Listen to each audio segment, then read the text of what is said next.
My name is Cecelia Marsh and I was 76 years old the morning my son changed the locks. I know that sentence sounds like something that belongs in a courtroom or a headline, the kind of detail that makes people shake their heads and say they can't imagine. But it happened on an ordinary Tuesday in October, the kind of morning where the light comes in sideways through the kitchen curtains and the coffee is still hot and everything seems fine until it isn't. I had gone out to the backyard to cut the last of the dahlias before the frost got to them. I was out there maybe 20 minutes. When I came back to the door, my key didn't turn. By the end of this story, I'm also going to share something special with those of you who stick around to the end. Something that can help you in your personal life. But first, let's get back to. I tried it twice. I thought it was stiff the way old locks get in the cold. I tried the front door. Same thing. I stood on the porch of the house where I had lived for 31 years with my hands full of dahlias and nowhere to put them. And I understood that this was not a mistake. Inside I could hear movement. I could hear my daughter-in-law Patricia's voice. That particular clip tone she used when she was managing something she'd already decided about. I knocked. The door opened and it was my son Gary standing there in the frame the way he stands when he has rehearsed something and needs to get through it before his nerve goes. He said they needed the space. He said it the way people say things they know are wrong but have convinced themselves are necessary. He said Michaela and the kids needed a place closer to her school, and the house made more sense as a family home, and he'd been meaning to talk to me about it for a while now. Patricia appeared behind his shoulder, not looking at me directly, looking at a point just past my left ear. I asked where I was supposed to go.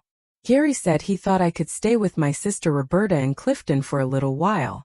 He said little while the way you say it when you mean something longer than that, but don't want to name the length. He had a bag already packed. One bag. It was sitting just inside the door, my things inside it, chosen by someone else, and the choice of what to include told me exactly how much of my life they thought I needed. I stood there for a moment. I want to tell you I said something that cut to the bone. Something precise and unforgiving that made Gary look at his shoes and Patricia finally turn her eyes on me. I want to tell you I walked away with my chin up and my heart intact. The truth is I didn't say much of anything. I was 76 years old and I was holding dahlias I had grown from bulbs I had planted the previous spring. And my hands were shaking in a way that had nothing to do with the cold. I took the bag. I left the dahlias on the porch step because I didn't know what else to do with them. Roberta lived 40 minutes north in Clifton in a 2-bedroom house that she had kept ruthlessly organized since her husband Earl passed.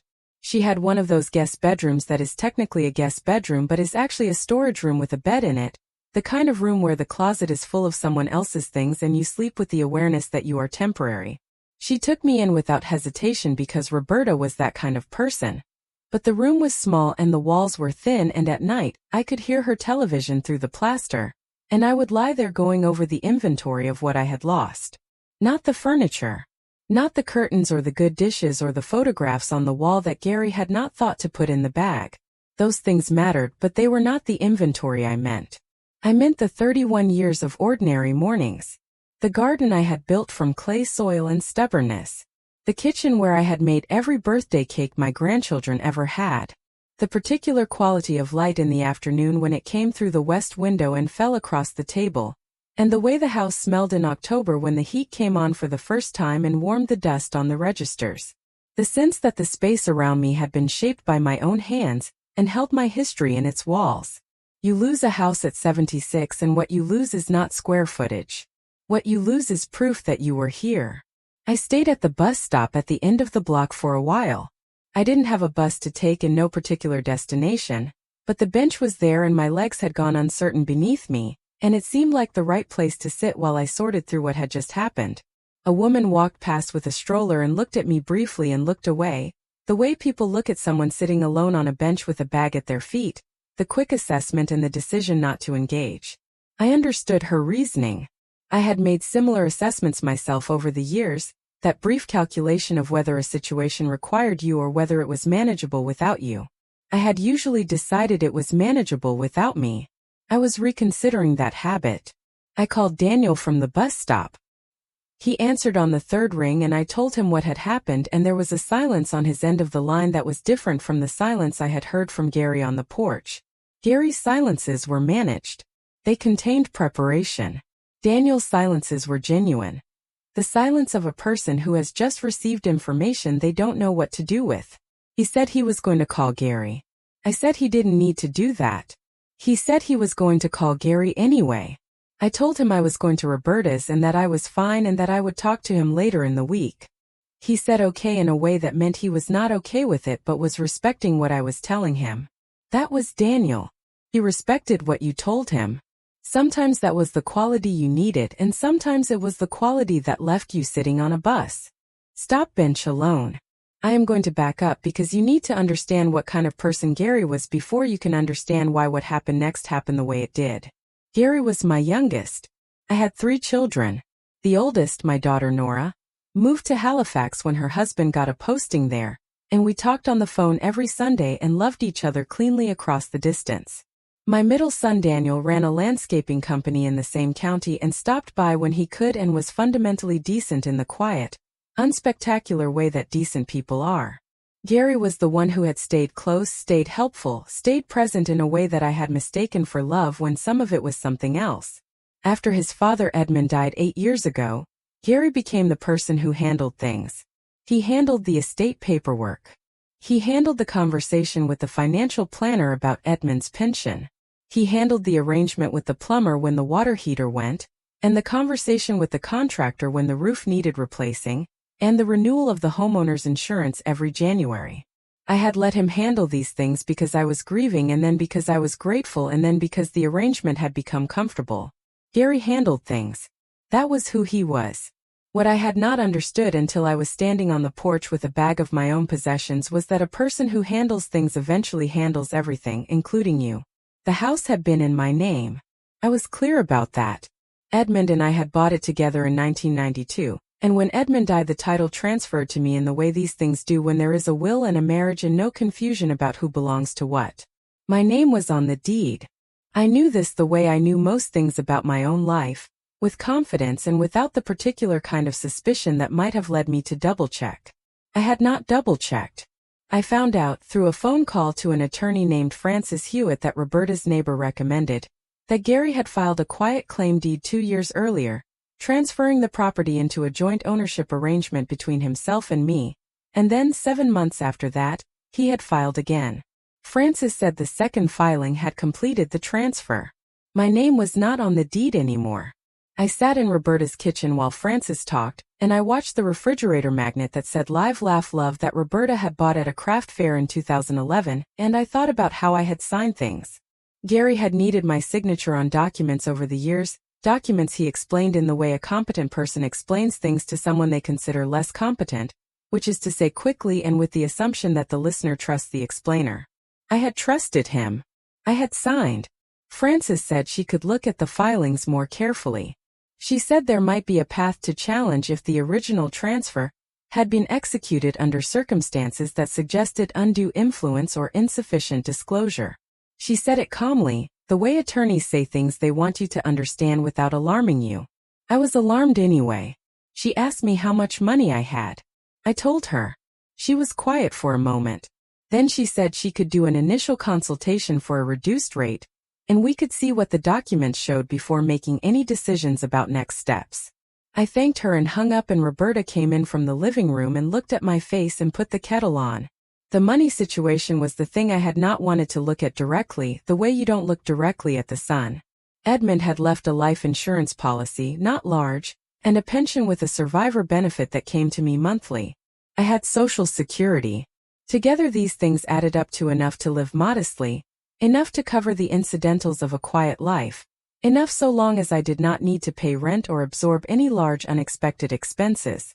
I had been living in the house which I owned or believed I owned, and the equation had balanced. Without the house the equation did not balance. Roberta's guest room was free, but Roberta was 73 and lived on Earl's pension and her own Social Security, and the arrangement could not be indefinite. I did not say this to her because she would not have heard it, would have told me to stop being ridiculous, that I was family and family did not put timelines on each other. But I knew the weight I was adding to her household and I could not pretend otherwise. The first week I was there I cleaned her gutters because they were full of leaves and she had been putting it off. I reorganized the pantry because it had been arranged by someone shorter than me. and things were in the wrong places. I cooked dinner every night because it was something I could do that was useful and because cooking was the thing I knew how to do best when I needed to feel like myself. Roberta came home each evening to a meal and clean gutters and said nothing about either, which was her way of saying thank you and also her way of saying she understood what I was doing and appreciated it and would not make me feel like a guest by commenting on my contributions. But I was a guest. I felt it in the particular way you feel temporary residence, that consciousness of borrowed space, the care you take not to rearrange things too much, the awareness that the objects around you have a different relationship to someone else. I had lived in my house for 31 years. I had arranged it down to the position of the soap dish on the bathroom counter. I had grown the garden from nothing and trained the climbing rose up the fence and repainted the kitchen twice in 30 years, and repainted the bedroom once and chosen each color with the deliberate pleasure of a person who knows she is choosing for keeps. I called Nora. She said she would fly down, that I should not make any decisions until she got there, that what Gary had done was unforgivable and she would handle it. I told her not to come, that there was nothing to handle yet, that I was fine. She did not believe me. She sent money anyway, $2,000 transferred into my account with a message that said use it for whatever you need. I looked at the deposit on my phone screen for a long time. I was 76 years old and my daughter was sending me emergency money, and my youngest son had taken my house and my other son was decent but distant and my grandchildren would grow up in rooms I had painted and would not know I had painted them. I am telling you the weight of it because if you don't understand the weight you won't understand why the foundry mattered as much as it did. Roberta was the one who found it.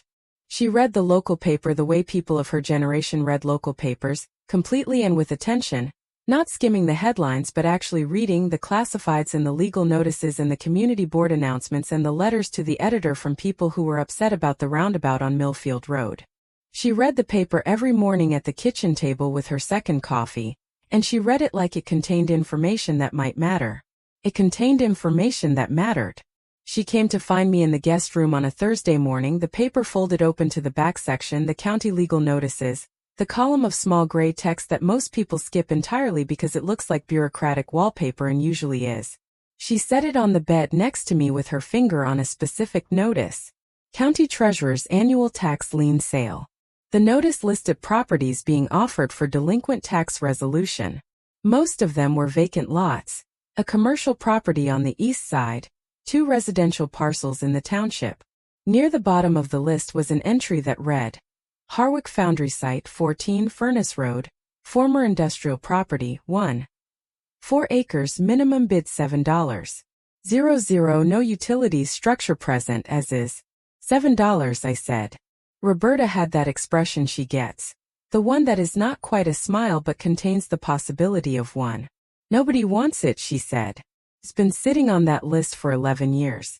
I read the notice again. 11 years of unpaid taxes on a property that had presumably once been a foundry, and was now nothing but a structure and an address and a $7 minimum bid. Why is no one buying it? I said. Roberta sat on the edge of the bed. She had grown up in this county and knew its geography the way people know the landscape of their childhood, not from maps but from accumulated presence. She said the Harwick Foundry had closed in 1987, that it had sat empty since, that there had been some environmental concerns years back about soil contamination from the casting process, that the previous owners had done an assessment and the contamination was minor and contained but the word contamination had been enough to keep buyers away. She said the building itself was a mess, that it had been broken into over the years, that the roof had problems, that nobody with sense would touch it. I asked if she had been inside. She said no, but her neighbor Walt had years ago because he used to walk his dog out there when the fence was down. She said Walt had told her the inside was something to see, not in a good way, but in the way that very old industrial buildings sometimes are. I thought about my name on a deed. I thought about the document Francis Hewitt had described, the second filing, the one that had completed the transfer. I thought about signing things I had not read carefully enough because I trusted the person handing me the pen. I asked Roberta if she would drive me out to Furnace Road. She said she would and she got her keys. The foundry was 4 miles east of Clifton on a county road that ran between harvested cornfields, the stalks cut low and the ground brown and flat in that particular way of late October in the Midwest when the season has been put to bed and everything is waiting for what comes next. The road curved at a low rise and then the building appeared. And even from the road, even in the gray afternoon light, I understood why Walt had said it was something to see. It was enormous. I had not thought about the scale. The word foundry had not prepared me for the reality of it, the sheer physical volume of the structure sitting in the middle of the flat land.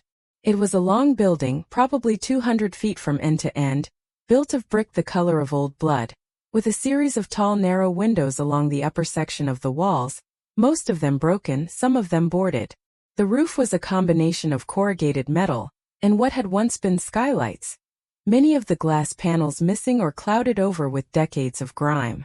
There was a water tower at the far end, the steel legs rusted to the color of autumn leaves, and a chimney stack, a proper foundry chimney, maybe 60 feet tall, still standing without visible damage. Roberta stopped the car at the end of the drive, which was gravel or had once been gravel and was now more weed than stone. I got out. The air smelled like cold metal and dead grass and something underneath both of those things that was harder to name. Something mineral and old. The smell of a place that had once been filled with heat and was now entirely without it. There is a specific quality to the cold of a building that held tremendous heat for decades and then went cold all at once. It is a different cold from an ordinary empty building. It sits in the material itself, in the brick and the concrete and the iron, and it comes out when you stand near it, a cold with memory in it. I walked toward the building. The main entrance was a set of heavy steel doors, both of them slightly open, held apart by the sag of their own hinges. I pushed the right one. It moved with a sound that was part groan and part scrape, the sound of metal that has not been asked to move in a very long time. Inside was dark and enormous and cold. The main floor was a single open space, maybe 150 feet long, with a concrete floor and a ceiling that rose to perhaps 35 feet at its peak. The light came in through the broken windows and slanted columns, catching the dust that moved in the air when I walked, and in those columns of light the space revealed itself slowly, the way a large thing does when your eyes adjust to it. The furnaces were still there. I had expected the building to be empty, stripped, picked clean the way abandoned industrial properties often are. The useful things removed and the worthless things left. But the furnaces were there. 3 of them along the north wall, enormous cast iron structures that rose from floor to ceiling. Their doors still hanging. Their hearths dark and cold but intact. They were the kind of thing that would cost more to remove than to leave, massive beyond the scale of anything I had been inside before. And they had simply stayed because no one had had a reason to take them. I stood in front of the first furnace for a long moment. The door was open, hinged outward, and the interior was dark and deep and larger than I expected. Large enough that you could have stood 2 people inside and had room for them to turn around. The interior walls were still coated with a residue I did not know the name for. A dark, dense material that the heat had fused to the iron over decades of use. I put my hand on the door. The iron was cold in the particular way of a thing that was made to hold fire, and has been without it too long. I am not someone who attributes feeling to objects. I do not believe a chair holds grief or a house holds joy in any literal sense. But there is something that happens when you stand in a place where a great deal of human effort was concentrated over a long time, where people showed up every day for 60 years and applied themselves and made things, and then that stopped. The place holds the absence of that effort the way a cast holds the shape of something after the thing itself is gone. I felt that in the foundry. The absence had a shape. There was other equipment. A long steel track ran the length of the floor, the kind of track that carries a crane overhead, and the crane was still up there in the rafters, its hook hanging down into the middle of the space on a cable that had oxidized to a deep brown. Work tables, or what had been work tables, stood at intervals along the south wall, their surfaces thick with dust and the debris of years. There were chains and pulleys and things I had no name for, industrial anatomy from a world I had never been inside. I walked the length of the space slowly. At the far end, beyond the third furnace, there was a wall I had not been able to see from the entrance. The main floor opened into a smaller room, or what appeared to be a smaller room, separated from the main space by a partition wall of the same brick, with a doorway in it and a steel door that was closed. I tried the door. It was locked. I looked at the door for a moment. There was a padlock on the hasp, old, the body of it orange with rust, but the shackle appeared intact. Someone had locked this room and left the rest of the building open. which meant either the lock had been put there before the building was abandoned or someone had come back afterward to secure something specific. I stood with my hand on the door for a while.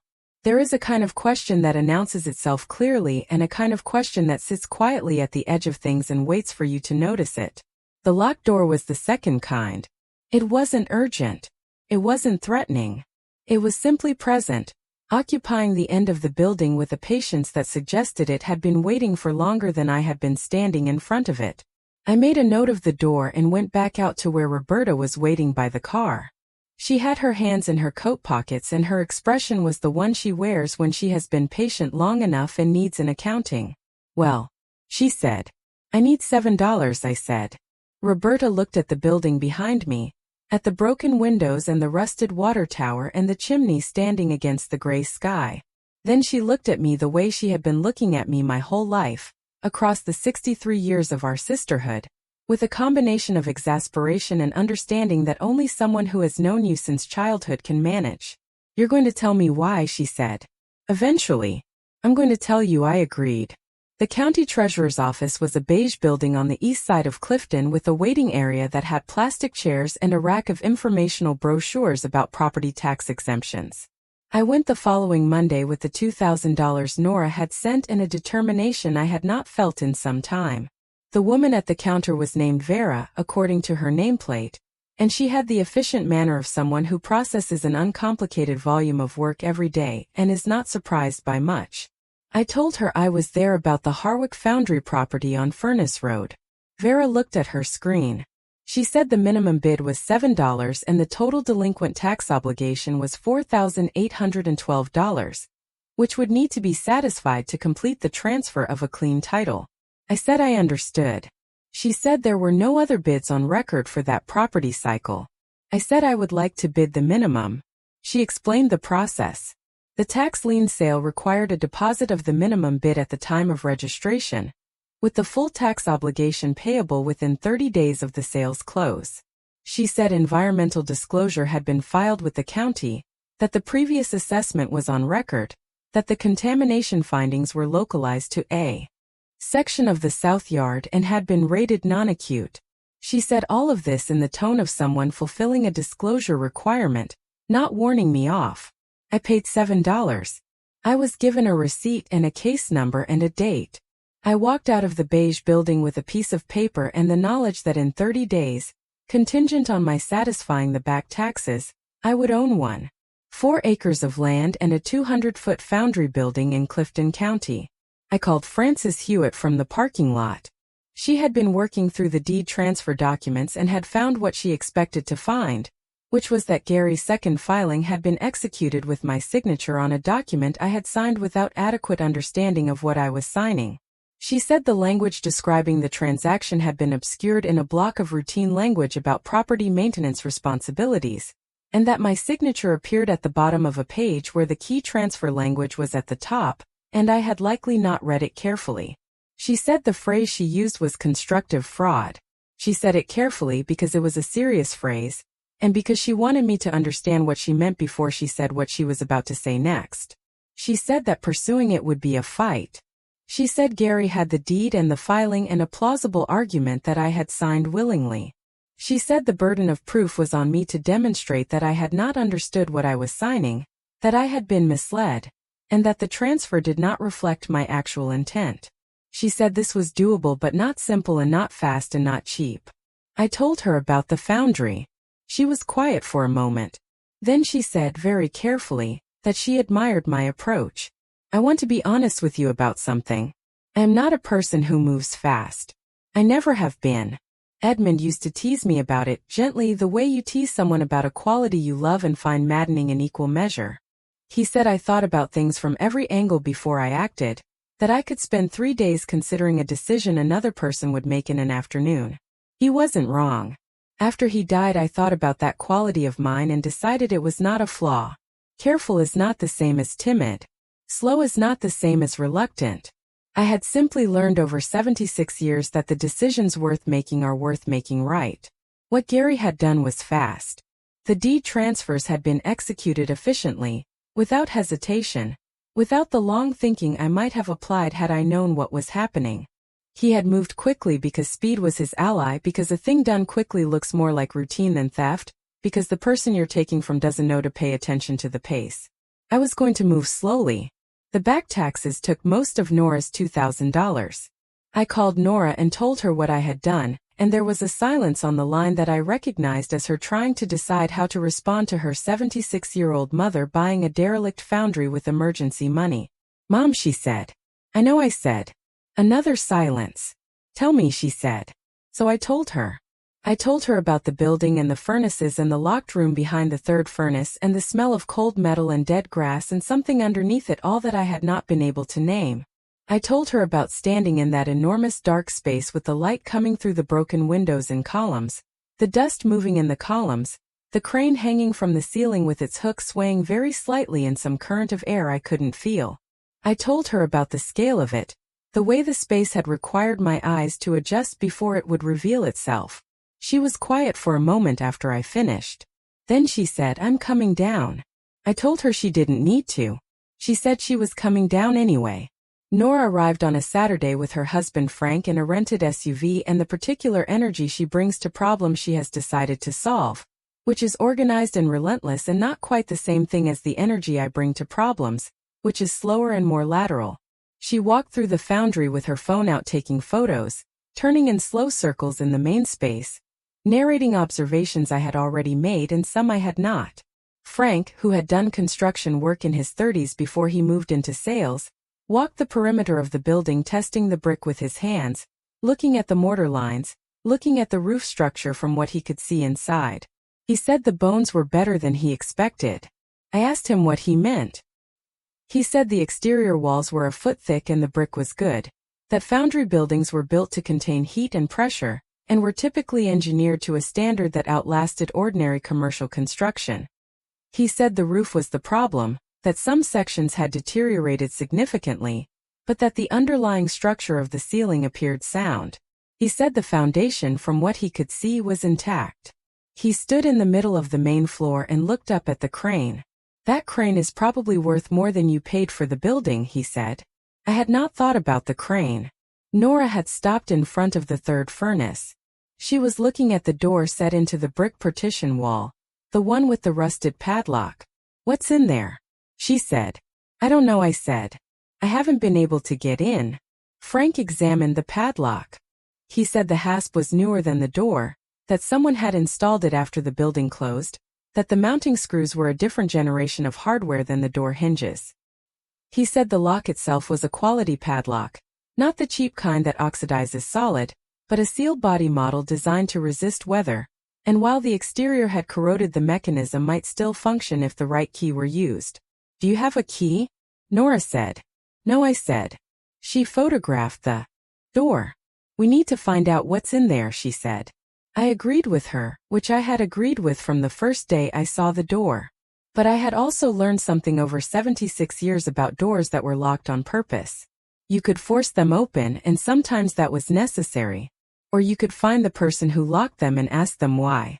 We drove back to Roberta's for dinner and Nora made pasta and Frank told Roberta about the crane and Roberta said she had not known there was a crane and Frank said most people wouldn't look up in a place like that. Roberta looked at me across the table with the expression that means she is keeping score of something.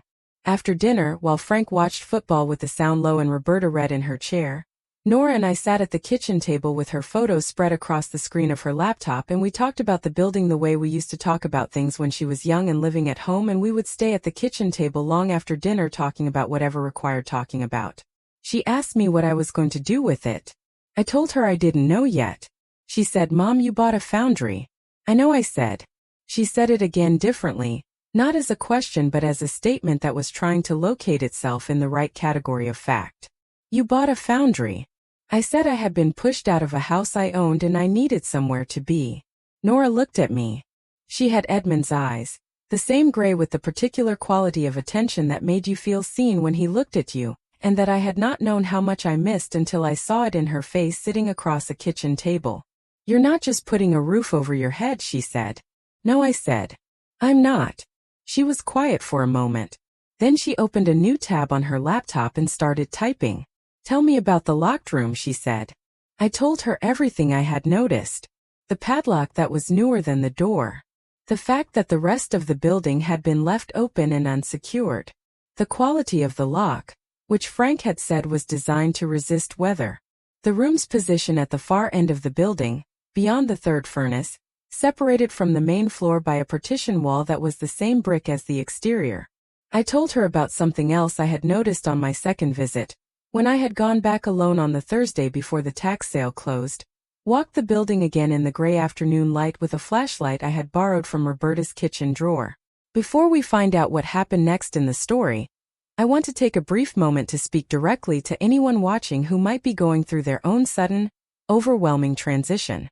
If you are navigating a bitter divorce, the loss of a spouse, or a financial shock, you know the hardest part isn't just the money. It's not knowing what to do first. That is exactly why we created the Phoenix Blueprint. It is a practical step-by-step guide for starting over. It doesn't have fluffy affirmations or vision boards. It is a tactical survival manual. It gives you the exact checklist for the first 48 hours, including the one rule you must follow. Do not make any decision you cannot reverse. It includes the Found Money worksheet, showing you exactly how to check state databases, because 1 in 7 Americans actually has unclaimed money waiting for them right now. It even gives you word-for-word boundary scripts to use when family members pressure you for money or try to make decisions for you. You can get the entire guide right now for just $17. If you're watching on your TV, just pull out your phone, open your camera, and scan the QR code on the screen right now. If you're on a computer or phone, click the top link in the description. You don't have to figure this out alone. Now let's get back to the story. There had been footprints in the dust near the door. Not old footprints, not the random impressions of someone who had wandered through years ago. Recent footprints, the tread pattern clear, the edges sharp. Someone had been at that door within the past few months. Nora stopped typing. Someone's been there recently, she said. Within the past few months, I said. Possibly more recently. She looked at the photos she had taken of the door. She zoomed in on the padlock. We need a locksmith, she said. We need the history of the building first, I said. She looked at me. If someone has been coming back to check on that room, I said, I want to know who they are before I open the door. Because when I open it, they'll know I've been in there. And I want to know what I'm dealing with before that happens. Nora was quiet for a moment. Then she got that expression she gets when she is caught up with me. You think someone knows something about what's in that room, she said. I think someone locked it deliberately, I said. I think someone has been checking on it. I think it's possible that whatever is behind that door is the reason this building sat on the county tax lien list for 11 years without anyone buying it. Nora looked at the laptop screen. Then she looked at me. You've been thinking about this a long time, she said. Since the first day I saw it, I said. She turned back to the laptop and opened the county property records database. The Harwick Foundry, she said, reading from the screen. Original construction 1921. Operating as a metal casting facility until 1987. Previous owner of record, 1 Aldous Harwick, deceased 1994. Estate transferred to next of kin, 1 Renner Harwick, listed address, Colton Springs, Iowa. She looked at me. There's an error, she said. There's an error, I agreed. She typed for a moment. Renner Harwick, she said. Age 61 if the birth year is right. And there's a phone number listed in the county's correspondence file from 8 years ago, when they were trying to collect the back taxes. 8 years ago, I said. She called them, Nora said, reading. Left a voicemail. No response. They sent certified letters to the Iowa address. 2 returned unclaimed, 1 signed for. And then nothing. Someone signed for a letter 8 years ago, I said. Someone was at that address 8 years ago, Nora said. Whether they're still there is another question. She wrote down the phone number on the notepad she keeps in her bag for the same reason I keep one in mine, because some things are better written by hand. She looked at it for a moment. Do you want me to call? She said. I want to call, I said. She slid the notepad across the table. I looked at the number. Outside, the October night had gotten fully dark and Roberta's kitchen was warm, and the pasta dishes were still on the counter, and somewhere in the living room Frank and Roberta were talking about something in low voices. The comfortable sound of people who have met a few times and found they like each other. I thought about the locked door. I thought about footprints in dust with sharp edges. I thought about a padlock newer than the door it was mounted on, Installed after the building was abandoned, installed with intention. I thought about standing on a porch with dahlias in my hands and nowhere to put them. I picked up Roberta's phone and dialed. It rang 4 times. I was preparing for voicemail when someone answered. A man's voice, cautious, not unfriendly but not open either. The voice of someone who has learned to be careful about who is calling. Yes, he said. I said, my name is Cecelia Marsh. I'm calling about the Harwick Foundry on Furnace Road in Clifton County. I recently acquired the property through the county tax lien sale. I'm calling because I believe there's something in the building that belongs to you, and I'd like to talk about it. I said I haven't talked to anyone about this in 12 years, he said. I have time, I said. He was quiet for a few more seconds, and I could hear his breathing slow and careful, the breathing of a man making a decision. My grandfather built that foundry in 1921, he said. He cast iron gates and railings for buildings all the way to Cincinnati. Decorative work, the kind people don't make anymore because it takes too long and the skill is mostly gone. He was known for it. There are pieces from the Harwick Foundry in courthouses and churches and old hotel lobbies from here to Pittsburgh. I said I didn't know that. Most people don't, he said. Most people see the building and see the contamination notice and see the tax lien and they see a problem someone abandoned. His voice had shifted. It was less guarded. The thing underneath the caution was beginning to show through, and what was underneath was the particular weight of someone who has carried something alone for long enough that speaking about it at all feels strange. My father kept the business going until 1987, he said. After my grandfather died. He was not as gifted, but he was competent. He made it work for another decade. Then the market changed. The contracts dried up. He closed the doors in October of 1987, and he died the following spring before he'd worked out what to do with the building. I'm sorry, I said. He didn't respond to that directly. Before he died, he said, my father left something in the building. In a specific room. He told me about it. He said he'd locked it because he needed time to figure out what to do, and the situation was complicated. He said he'd handle it when he was feeling better. He wasn't feeling better. I said, the room behind the third furnace. Another pause. You found it, he said. I found the door, I said. I haven't opened it. Why not? He said. It's your building now. 'Cause I wanted to call you first, I said. The silence that followed this was the longest yet. I sat with it. Roberta's kitchen was warm around me, and through the window I could see the October night fully settled over the yard. The oak tree at the back fence just a dark shape against the darker sky. Finally Renner Harwick said, in a voice that had gone quieter than the ones before it, nobody has ever said that to me before. About that building. Nobody has ever said they wanted to call first. I didn't know what to say to that, so I didn't say anything. I'm in Indianapolis, he said. I've been here for 9 years. I drive out to the building twice a year just to check the lock. My wife thinks it's an old habit I can't explain properly. I said, maybe it's time to explain it properly. He made that sound again, the one that was the beginning of something, the adjacency to a laugh. It was the sound of a person who has been waiting for permission without knowing that was what they were waiting for. Can you give me a week? He said. I need to talk to some people. I need to get some things in order. And then I need to come see the building. I said a week was fine. He said, Cecelia Marsh. Yes, I said. My grandfather built that place to last, he said. Every wall, every furnace, every iron fitting. He built it to last because he believed what he made would outlast him, and the building that made it should outlast him too. He was right about the building. Whether he was right about the rest of it, that's what's in that room. I said I would wait for him. He said he would call before he came. I said good night. He said good night. I set Roberta's phone on the table and looked at the Live Laugh Love magnet on the refrigerator, and then I looked at Nora, who had been sitting across from me with her pen suspended over her notepad for the last several minutes of the call, listening to my end of the conversation with her father's eyes. Well, she said. There's an heir, I said. He's been driving out twice a year for 12 years to check a padlock. She set the pen down. What's in the room? She said. I don't know yet, I said. She looked at me. But you think you know, she said. I think I have a direction, I said.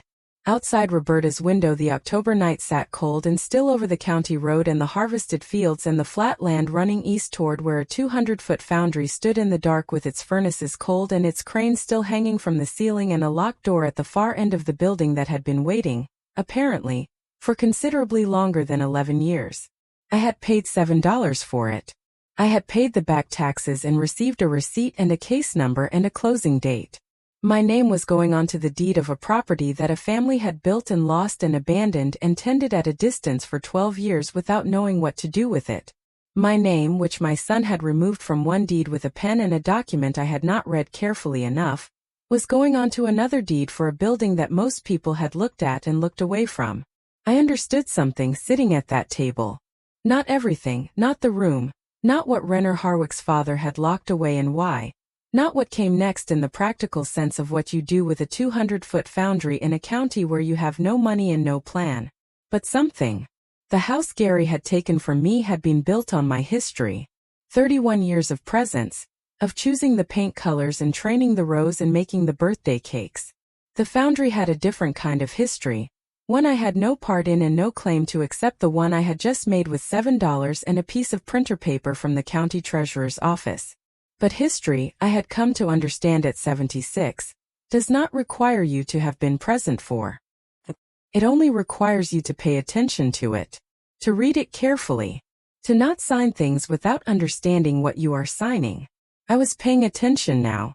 I picked up my notepad and wrote Renner Harwick at the top. Then I wrote twice a year for 12 years. Then I wrote what is worth checking on. Then I waited for the week to pass. Renner Harwick called on a Thursday, 6 days after our first conversation, and said he would arrive on Saturday morning. He said he'd drive from Indianapolis, that it was about 2.5 hours, that he would come alone. He asked if I could be at the building at 10. I said I would be there. He said, bring the key to the padlock. I told him I didn't have a key to the padlock. A pause. I have the key, he said. I've had it for 12 years. There are things you learn about a situation from the small details that the large details don't tell you. Renner had a key to the locked room. He had driven out twice a year for 12 years to check the padlock. He had not, in 12 years, used the key to open the door. That combination of facts told me something I had already suspected but was now more certain of. Whatever was behind that door, it was not something he was avoiding out of fear. It was something he was waiting for the right circumstance to open. He had been preserving a condition, not avoiding a consequence. I thought about that for 2 days. Saturday morning was cold and clear, the kind of November morning in the Midwest that is all light and no warmth, the sky a hard pale blue and the ground frozen at the surface, the last of the brown grass stiff underfoot. Roberta dropped me at the foundry at 9:30 because she said she was not going to wait at home while something this interesting was happening, and then she promptly sat in the car with her coffee and her newspaper and said she would be there if I needed her, which was both the practical and the emotional version of what a sister does. I walked to the building and pushed the right steel door and went inside. I had been in the building 4 times now and each time I entered it the scale announced itself again. You would think you would adjust, that the second time would normalize what the first time surprised, but the foundry did not normalize. It was too large and too still for that. The space required acknowledgement each time you entered it, the way a certain quality of landscape does, the way the ocean does, or a wide plain or a mountain seen close. You had to look at it before you could do anything else. I stood in the main floor for a few minutes and looked at the furnaces. In the weeks since Renner and I had spoken, I had done what I do with things that require understanding. I had read about them. I had gone to the county library on 2 afternoons and used their reference section and their computer terminals, and I had read about iron foundries, about the casting process, about the specific period of foundry work in the Ohio River Valley from the 1920s through the 1960s, and about the kind of decorative ironwork that Renner had described, the gates and railings and architectural fittings that the Harwick foundry had produced and distributed as far as Pittsburgh. The more I read, the more I understood what the building had been. Not merely a manufacturing facility but a workshop in the older sense of the word.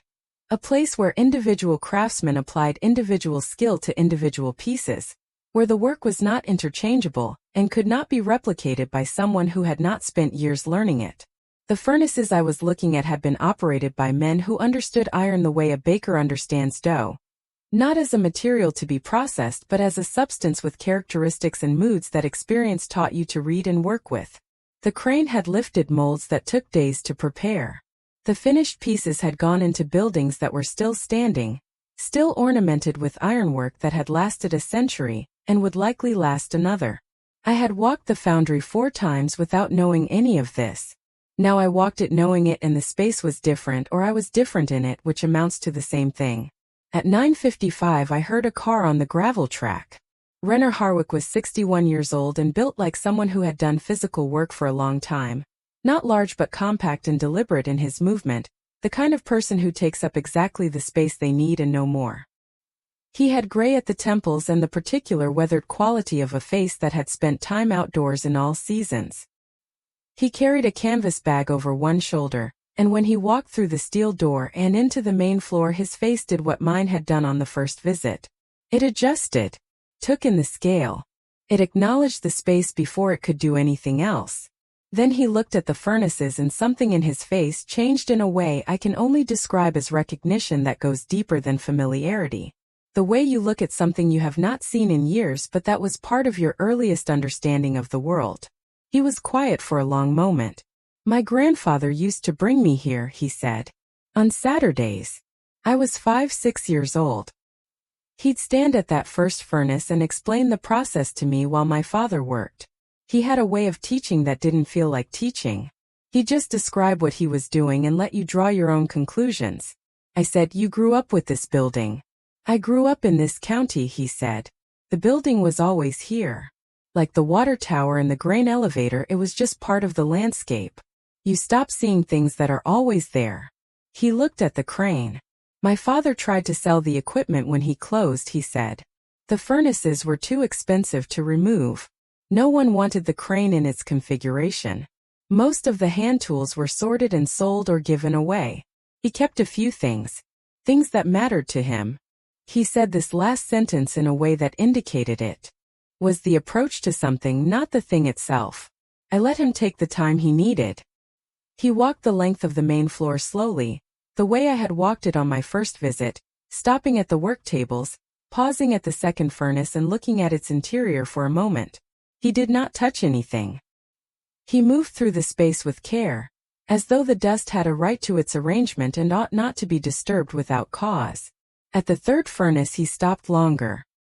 He stood with his hands at his sides and looked at the hearth opening and at the walls around it, where the brick had darkened with decades of heat exposure in a gradient that was almost beautiful, the deep amber closest to the hearth giving way to the reddish brown of the original brick as you moved outward.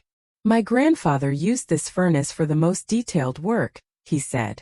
"The small pieces, the decorative elements that required precision control of the heat." He said the best ironworkers knew their furnace the way musicians know their instrument. Everyone runs a little differently. He turned from the furnace and looked at the door set into the partition wall. We both looked at it for a moment. The padlock was where I had last seen it, orange with rust on its body, the shackle still apparently intact. The door was steel gray, slightly darker in the lower half where moisture had worked at it over the years, and it was still enclosed and patient in the way that locked doors are when the person who locked them is finally standing in front of them again. Renner set his canvas bag down and opened it and took out a key. It was a standard-looking key, not ornate, the kind of key that could belong to any industrial padlock, but he held it with the particular care of someone who has carried something for a long time and knows its weight by heart. He held it out to me. I looked at him. "You should open it," he said. "It's your building." I said, "I think you should open it. You've been waiting longer than I have." He considered this. Then he nodded once and walked to the door and fitted the key into the padlock.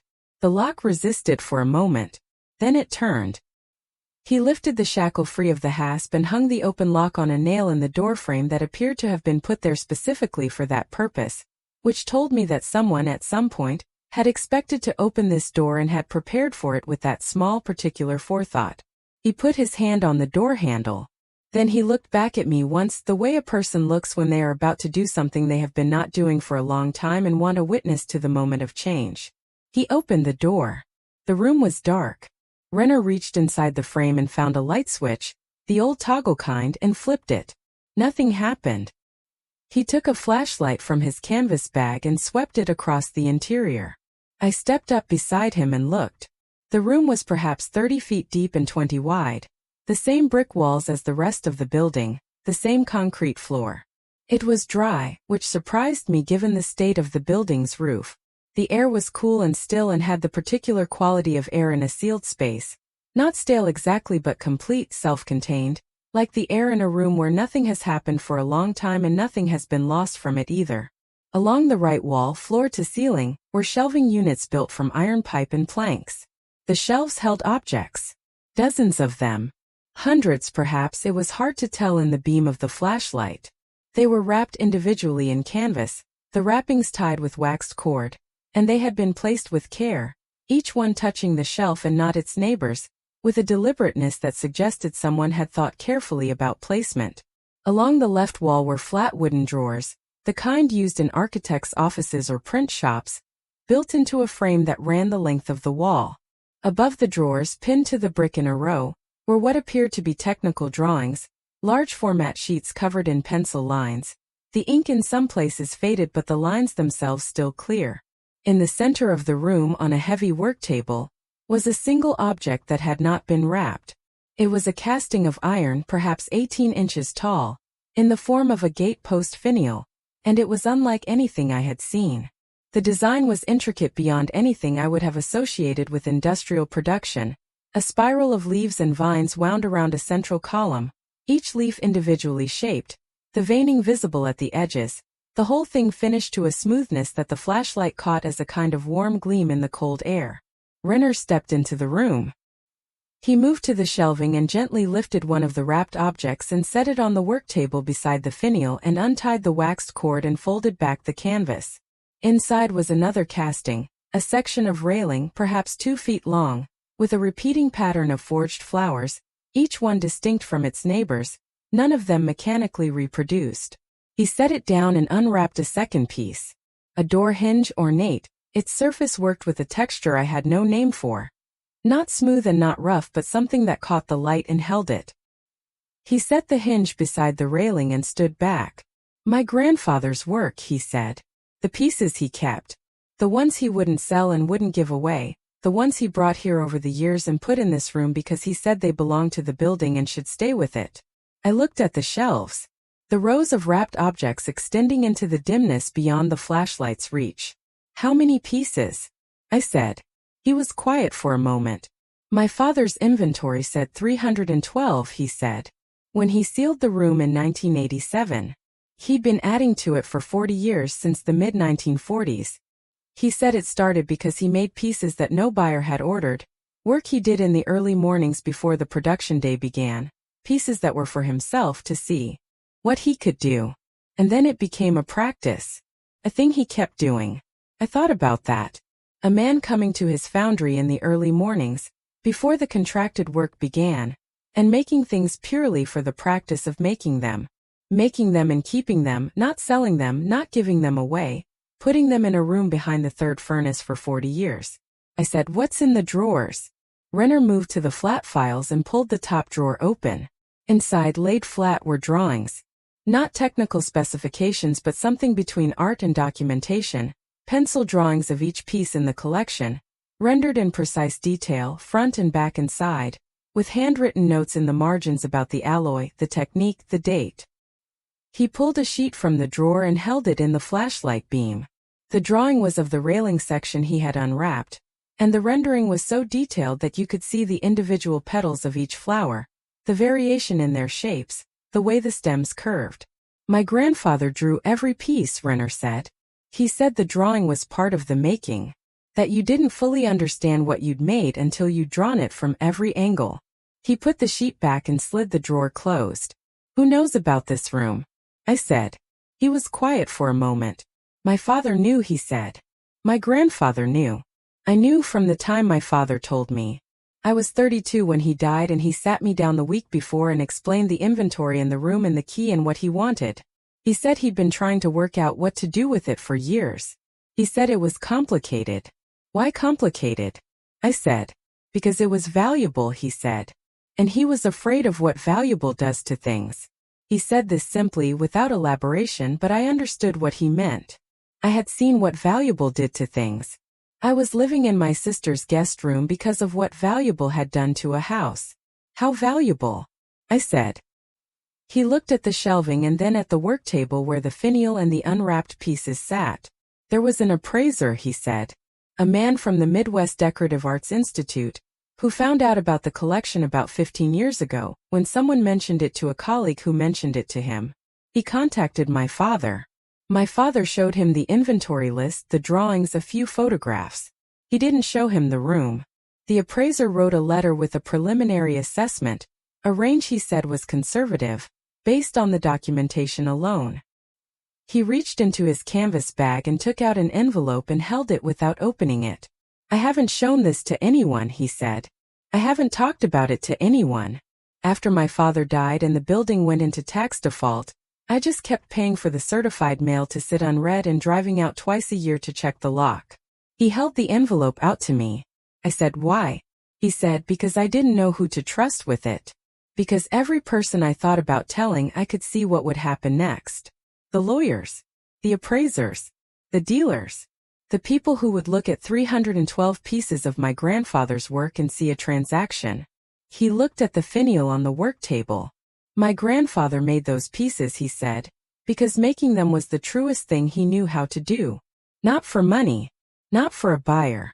Because the iron could be that and he could make it be that, and the practice of doing it was worth doing regardless of what anyone else thought about it.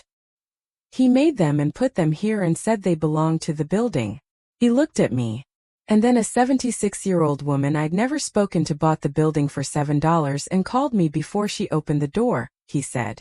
I said I still didn't know what you had in here. He said, and you called me anyway. I said yes. He said, that's why. I took the envelope. I did not open it immediately. I held it the way he had held the key, with the consciousness of what it contained and the awareness that opening it would change the shape of the situation. I had learned from Francis Hewitt and from the county recorder's filing and from Gary's particular way of handling things that documents required attention, that a piece of paper could carry a great deal that was not in its literal text. I opened it. The letter was from a man named Calvin Stroud at the Midwest Decorative Arts Institute in Cincinnati, dated 9 years earlier. It was 2 pages, single-spaced, written in the careful measured language of someone who does not want to overstate and has to work against the impulse to do so. He described the Harwick collection as he understood it from the documentation, a private archive of original ironwork produced by a master craftsman over 4 decades, including both unique and small series pieces in decorative and architectural categories. He wrote about the quality of the documentation, the drawings and the inventory, which he said was unusually thorough and constituted a provenance record of real scholarly value. He wrote about the market for period American decorative ironwork, which he described as historically underrecognized and increasingly active among institutional collectors. At the bottom of the first page he had written a range. I read the range twice. Then I folded the letter back into the envelope and held it for a moment and looked at the shelving with its rows of wrapped pieces and the flat files with their precise drawings and the finial on the work table catching the flashlight in its spiral of leaves. I said, this is why no one bought the building. He looked at me. Anyone who looked into the history even a little would have found out the foundry belonged to your family, I said. And anyone who knew the foundry might find a reason to look closer. And if they looked closer at the right moment they might find what your father locked in here. He nodded. Your father left the taxes unpaid on purpose, I said. The building defaulted. Anyone who bought it at tax lien got a clean title. Your family had no claim once it transferred. But as long as it sat on the county list without selling, it was technically yours, and anyone who opened that room without your permission would be dealing with property you still held an interest in.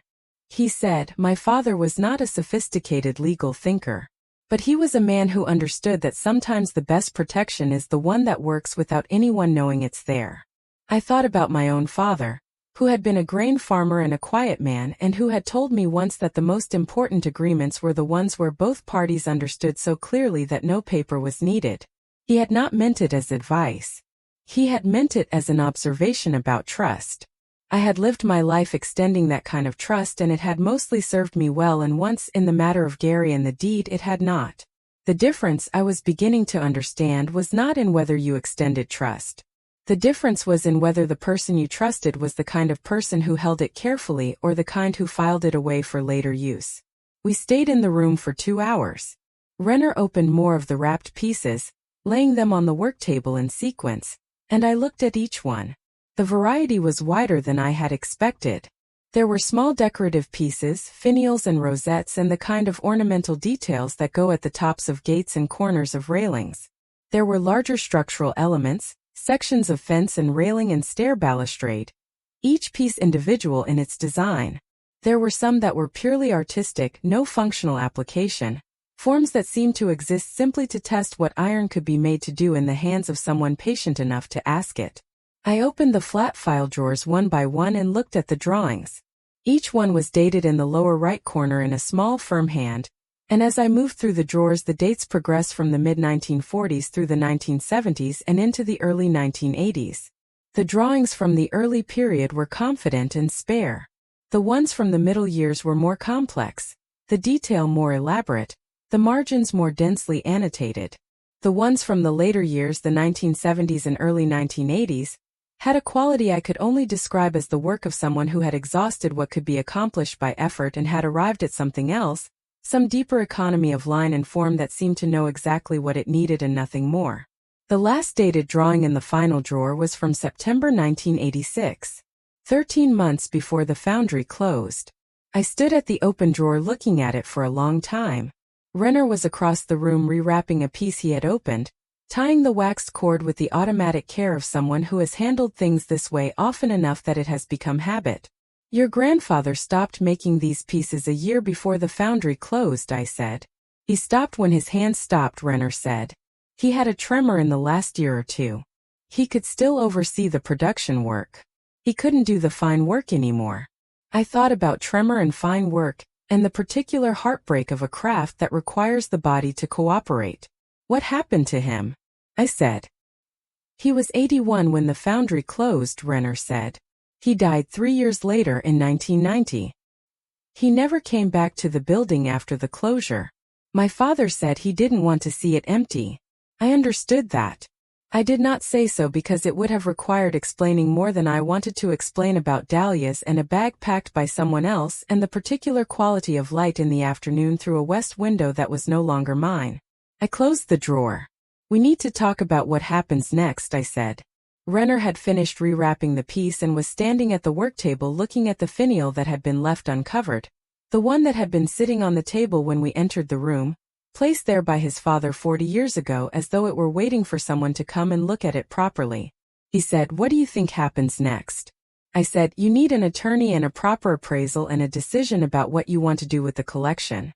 It belongs to your grandfather's estate, which means it belongs to you, which means you have options I can't advise you on because I am not a lawyer or an appraiser." He looked at me. He said, "The building is yours." I said, "The collection was here before I bought the building, and your family put it here deliberately, and the circumstances under which it ended up on the tax lien list were not ordinary abandonment. Francis Hewitt can look at the legal question of what I own and what you own. But my position, before I know what the law says, is that 312 pieces of your grandfather's work belong to your family." He was quiet. Not the silence of someone who disagreed, but the silence of someone who had not expected to hear a particular thing said plainly and needed a moment to absorb it. He said, "Most people in your position would not say that." I said, "Most people in my position have not spent 3 weeks thinking about what it means to have something taken from you by someone who had the technical right to take it." He looked at me carefully. I said, "Your father let the taxes lapse because he didn't know what to do and he ran out of time to figure it out. The building ending up on the county list was not his intention. The collection being in that room was. Those are different things and they deserve different treatment." Renner sat down on the edge of the work table and looked at his hands. They were the hands of someone who had done careful work at some point in his life, the knuckles slightly enlarged, the fingers still precise in their movements. "My father spent the last 3 years of his life trying to work out a plan," he said.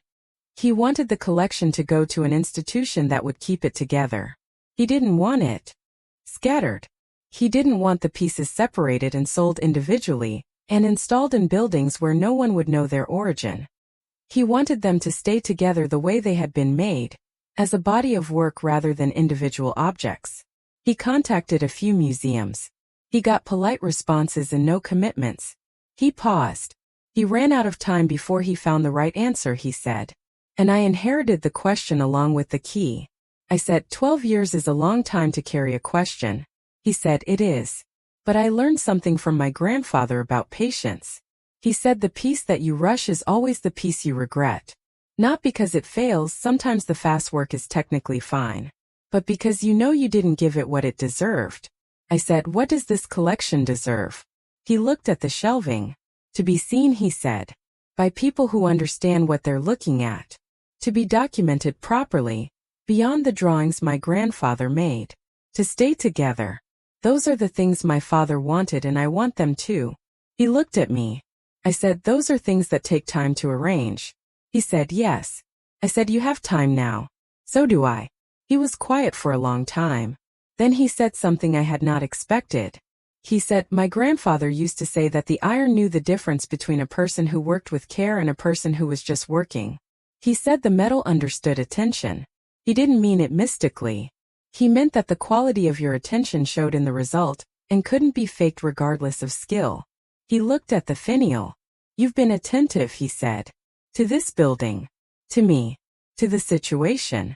I said I had simply tried to understand what I was dealing with before I opened a door. He said, most people don't do that. I said, most people don't have the time. He said, do you have the time? I thought about Roberta's guest room with its borrowed air. I thought about the $7 receipt in my coat pocket and the back taxes I had paid with Nora's emergency money. I thought about Francis Hewitt and the phrase constructive fraud and the long road ahead of that particular situation. I have the time, I said. He said, I want to tell you something.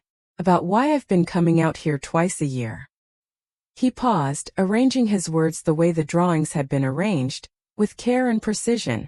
He said it wasn't only about the collection. The collection was part of it. But the other part was simpler. He looked around the room, at the brick walls and the flat files and the shelving with its rows of wrapped pieces. This is the last place, he said, where my grandfather's work still exists in the context he made it in. Every other piece he made is in some building somewhere, installed, removed from its origin, beautiful in its place but separated from where it came from.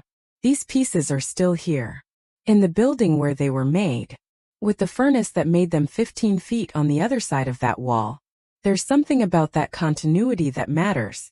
He said the word continuity, the way you say a word when you've been thinking it for a long time and haven't had anyone to say it to. I said I understood. He looked at me. What do you want to do with the building? He said. I said, I don't know yet. I know I need to be here. I know I need to not be in Roberta's guest room.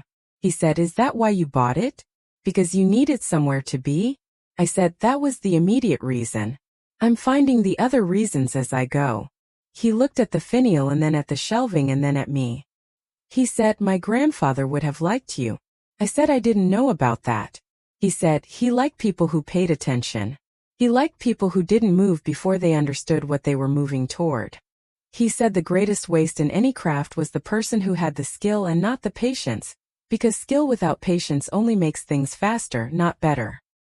He picked up the finial and held it at eye level in the flashlight beam, and I could see the spiral of leaves and vines in full detail, the veining, the variations, the tiny adjustments that made each leaf different from the one next to it, the thousand small decisions that added up to something that looked inevitable but was in fact the result of an old man in the early mornings before the workday began, asking iron to become something it would not become without him. He set it down and wrapped it in its canvas and tied the cord. I watched him do it. Outside the foundry, I knew, the November morning was going on without us. The pale sky and the frozen ground and the flat land running west toward Clifton and Roberta's house and the ordinary machinery of my situation. Francis Hewitt had an appointment scheduled for the following week to go through the deed transfer documents in detail. The closing on the foundry was not yet complete, the county still processing the paperwork. Daniel had called twice and I had told him twice that I was fine and that I would explain more when there was more to explain. Gary had not called at all, which I had expected, because Gary was a man who made decisions and then waited for them to settle and did not revisit them once they were made. That quality, which I had once regarded as a kind of confidence, I now understood as something colder. I thought about the appraisal letter in my coat pocket. The range Calvin Stroud had written 9 years ago based on documentation alone, without seeing the collection, which had since grown considerably in the institutional decorative arts market according to Renner's account of what he had read in the years since. I thought about Nora and Frank driving back to Halifax on Sunday with a plan to come again in the new year. I thought about Daniel and his decent, careful way of respecting what you told him and how I needed to tell him more than I had been telling him.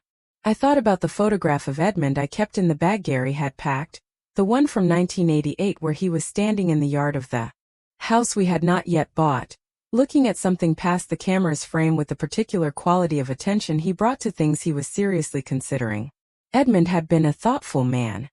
He had been the kind of person who read the whole document before signing it. I had known this about him and had relied on it, had let his thoroughness cover the gap in my own. And when he died I had let Gary's efficiency cover the same gap without noticing that efficiency and thoroughness are not the same quality. I was reading the whole document now. What I mean is that I was trying to understand the full shape of what I had entered into when I bid $7 on a building most people had looked at and walked past. The collection was one part of it. The legal question of title and ownership, and what Francis Hewitt would find in the deed transfer was another part. The immediate practical question of where I was going to live and how was a third part. And underneath all of those parts, in the way that a foundation underlies the visible structure of a building, was something I had not yet named clearly but had been moving toward since I stood on the porch with the dahlias. I was 76 years old and I had been removed from my own life by a person who had spent years being helpful right up to the moment he stopped. What you do after a thing like that is not obvious. The obvious response is to fight for what was taken, to lawyer up and file and push through the courts with whatever evidence you can assemble. Francis Hewitt had laid that path out clearly and I had not ruled it out. But the obvious response assumes that what you want is the restoration of what you had, that the house and the life in it were the whole of what mattered and that getting them back would constitute repair. I was not certain that was true. What I kept returning to, in the mornings in Roberta's guest room when the light came through the thin curtains and the television was still off and the house was quiet, was not the house I had lost. What I kept returning to was the feeling of walking into the foundry for the first time and having the scale announce itself, and the sense of the cold that had memory in it, and the light in columns through the broken windows, and the crane hanging in the ceiling with its hook swaying slightly in some current of air I couldn't feel. That feeling was not the feeling of a problem being solved. It was the feeling of something opening. Renner and I walked out of the foundry at noon into the heart-pale sunlight. He locked the padlock behind us and then, after a moment's consideration, took the key off his keychain and held it out to me. "This belongs with the building," he said. I said, "I told you the collection belongs to your family." He said, "I know. But the key belongs here. It's not about the collection. It's about the building. You're the one who's going to be here." I took the key. He said he would contact Calvin Stroud at the Midwest Decorative Arts Institute and arrange a formal appraisal of the collection, now that the building had a clear owner and someone to be present for it. He said he would talk to an attorney about the legal question of what his family's interest was in the collection given the circumstances of the property transfer, and he would let me know what he found out. He said he expected the answer was that the collection was his by right regardless of what had happened to the real estate title, because his father had placed it there with the documented intention of preserving it. I said I expected the same thing. He looked at the building from the outside, at the brick in the chimney and the water tower with its rusted legs, the structure his grandfather had built in 1921 to last. He said, "What are you going to do with it?" I said, "I'm going to live here while I figure that out." He looked at me. "You're going to live in a foundry," he said. I said the main floor had no heat and a compromised roof and 3 cast iron furnaces that were not currently operational and probably could not be made operational for any practical purpose. But the building also had a mezzanine level at the east end that I had found on my third visit, a room above the main floor with access by an iron staircase, perhaps 800 square feet, that appeared to have been used as an office, that had intact windows on the south and east faces, and that was dry and structurally sound and significantly more sheltered than the main floor. He said 800 square feet. I said it was enough. He said, "You're serious?" I said I was 76 years old and I had been living in a borrowed room for 3 weeks and I owned a building that had a room in it that was habitable with some work, and that I was not in a position to be precious about the circumstances. He looked at the building again and then at me. He said, "My grandfather would definitely have liked you." Roberta was still in the car. She had finished the newspaper and was working on a crossword from the book she kept in the glove box, the kind she bought at the gas station checkout, medium difficulty because she said the hard ones were too discouraging and the easy ones weren't worth the time. She looked up when I got in. "Well," she said. She used the same word in the same tone she had used when I came back from the first visit. It was her all-purpose request for accounting, the tone that said, "I have been patient and now you owe me the story." I said, "There are 312 pieces of decorative ironwork in that room, made by the man who built the foundry over 40 years, starting in the 1940s. The heir has been driving out from Indianapolis twice a year to check the padlock. His father put an appraiser's assessment in a letter in a canvas bag 9 years ago, and the range in that letter is going to make Frances Hewitt put down her coffee." Roberta looked at me for a long moment. She said, "How much is it worth?" I told her the lower end of the range. She put down her crossword book. She said, "Cecelia." "I know," I said. She said, "You paid $7. And the back taxes," I said. She looked at the building through the windshield. The brick and the chimney and the water tower. The long structure sitting patient in the November light. She said, "What are you going to do?" I said, "First I'm going to talk to Frances Hewitt. Then I'm going to talk to Nora.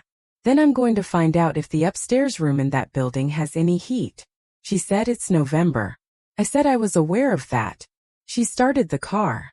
She didn't say anything else until we were back on the county road heading west toward Clifton, and then she said it quietly, more to herself than to me. "Earl always said you were the capable one," she said. I looked out the window at the harvested fields and the flat land and the sky that was still hard and pale and entirely without warmth. I said, "Earl was a good judge of character." She drove. The county road ran straight between the fields, and the distance between the foundry and Clifton shrank in the way distances shrink when you are moving through familiar land. I held the padlock key in my closed hand and thought about what Renner had said about his grandfather and about the iron knowing the difference between a person who worked with care and a person who was just working. I thought about the appraisal letter. I thought about Gary. He would find out about the foundry. These things move through families the way news moves through any small community, through the network of people who know each other and talk to each other and sometimes know more about your situation than you intend them to. Daniel knew I was staying at Roberta's. Daniel would have talked to Gary, whatever the conversation between them had been, and Gary would be watching for information the way he always watched for information, the way a person who handles things monitors the things they handle. When he found out, I did not know what he would do. What I did know was that I had spent several weeks moving slowly through a situation that other people expected me to react to quickly, and the slowness had produced the foundry and the key and the appraisal letter and a man who had been driving out from Indianapolis twice a year waiting for someone to call him before they opened the door. I was not going to stop moving slowly now. The call from Gary came that same evening, while Roberta was making dinner and the kitchen smelled like onions and the news was on in the other room with the sound low. I had been sitting at the table with my notepad going through what I needed to do in sequence, the way I go through any problem that has multiple moving parts, putting the pieces in order so I can see where the pressure is and where there is room to breathe. I looked at his name on the screen and I thought about the bag he had packed for me. One bag. The things he had chosen, which did not include the photograph of Edmund from 1988 or the box of letters from Nora's first years in Halifax or the small ceramic dish my mother had given me the year Edmund and I married. These things were still in the house. Whether they would still be there when or if I had standing to retrieve them was a question Frances Hewitt had on her list. I answered. Gary said, "I heard you bought a property." He said it the way he says things when he has information he expected you not to have yet and is trying to establish that he has it. Managing the surprise. It was how he had handled things my whole life. I understood now, staying one step ahead of the information flow so that he was never reacting, always positioning. I said yes. He said, "A foundry." I said yes. He was quiet for a moment. I could hear him thinking, which sounds like nothing but is actually the absence of the usual ambient sound of Gary's life, the television, the children, the house noise. He had gone somewhere private to make this call. He said, "Mom." I said yes. He said, "I'm worried about you." I think the situation has been harder on you than you're letting on, and I think this decision is coming from a place of," he paused, emotion rather than clear thinking. I thought about 312 wrapped pieces and an appraiser's letter and a key sitting in my coat pocket, and a man who had driven from Indianapolis twice a year for 12 years waiting for the right person to call him before opening the door. I said, "Which part of the decision concerns you?" He said, "All of it. You're 76 years old and you've bought a derelict industrial building with structural problems and environmental history and no utilities, with money Nora sent you for an emergency, and you're apparently planning to live there." I said, "I'm not planning to live there yet. I'm planning to assess the upstairs space." He said, "Mom." I said, "Gary." He said, "I know you're upset with me. I know this hasn't gone the way you would have wanted, but this isn't the answer. Let me come and get you and we can talk about something more practical. There are senior living communities in the county that are really very good, that have everything you need and people around and support if something happens." I held the phone for a moment.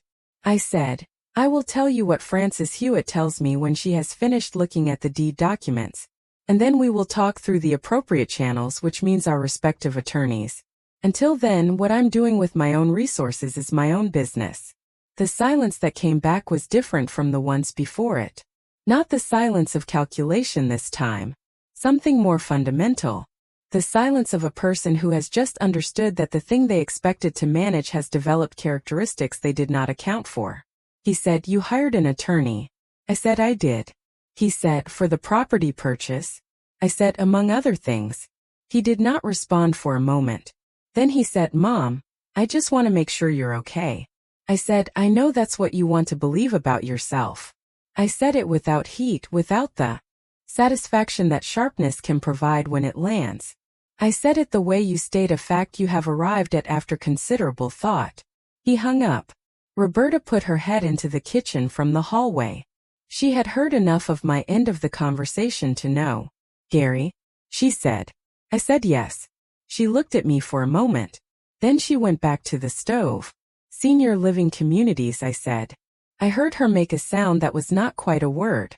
I went back to my notepad. I wrote Gary called and the date and the time and the main points of what he had said. Frances Hewitt had asked me to keep a record of contacts. I was keeping a record. I opened my hand and looked at the padlock key. I closed my hand around it again. I closed my hand around it again. The county road ran on toward Clifton, and I sat in my sister's car in November with everything I owned in a borrowed room and a receipt for $7 and a key to a room that held the life's work of a man I had never met. And I thought about what he had understood that his iron kept the record of, that the quality of your attention is not separate from what you make. It is what you make. I was paying attention. That was going to have to be enough for now. Frances Hewitt called me on a Tuesday morning in late November with the particular tone she used when she had something that was both good news and complicated news, and wanted to deliver both without one overshadowing the other. She said she had finished her review of the deed transfer documents. I said, "Tell me." She said the original quiet claim deed, the first one Gary had filed 2 years before he changed the locks, was on its face legitimate. I had signed it. The signature was mine. The notarization was proper. If that had been the end of the chain, she would have had less to work with. But the second filing, the one that completed the transfer of sole ownership to Gary, had been filed under a provision that required disclosure to all parties of the full effect of the transaction. She said the document Gary had used to obtain my signature on the first filing contained language that was technically accurate in a narrow sense, but had been drafted in a way that obscured its consequence. The relevant clause was on the third page of a 6-page document, embedded between 2 sections about property maintenance obligations, written in a font size that was compliant with the legal minimum, but not generous about it. She said a judge reviewing the circumstances would look at the combination of factors: my age at the time of signing, the relationship of trust between myself and the person who presented the document, the placement of the key clause, the absence of any independent legal counsel advising me before I signed, the subsequent filing that completed the transfer without any additional notice or signature from me. She said the phrase she had used before, constructive fraud, was the right frame. She said she was confident enough in the case to move forward if I wanted to. I asked her what moving forward looked like. She described it in the practical terms she used for everything: which I had come to value precisely because they stripped the situation of drama and left only its actual dimensions. She said there would be a filing, a response from Gary's attorney, a period of negotiation during which the filing would do its work whether or not anyone entered a courtroom. She said most cases of this kind resolved before a hearing because the alternative, an actual proceeding with testimony and documentary evidence and a judge examining the circumstances of how an elderly woman came to lose her home to her son through a document she didn't understand she was signing, was not a situation most attorneys wanted to take to a public record. She said the word elderly with the care of someone who knows the word carries weight and uses it deliberately. I said, how long?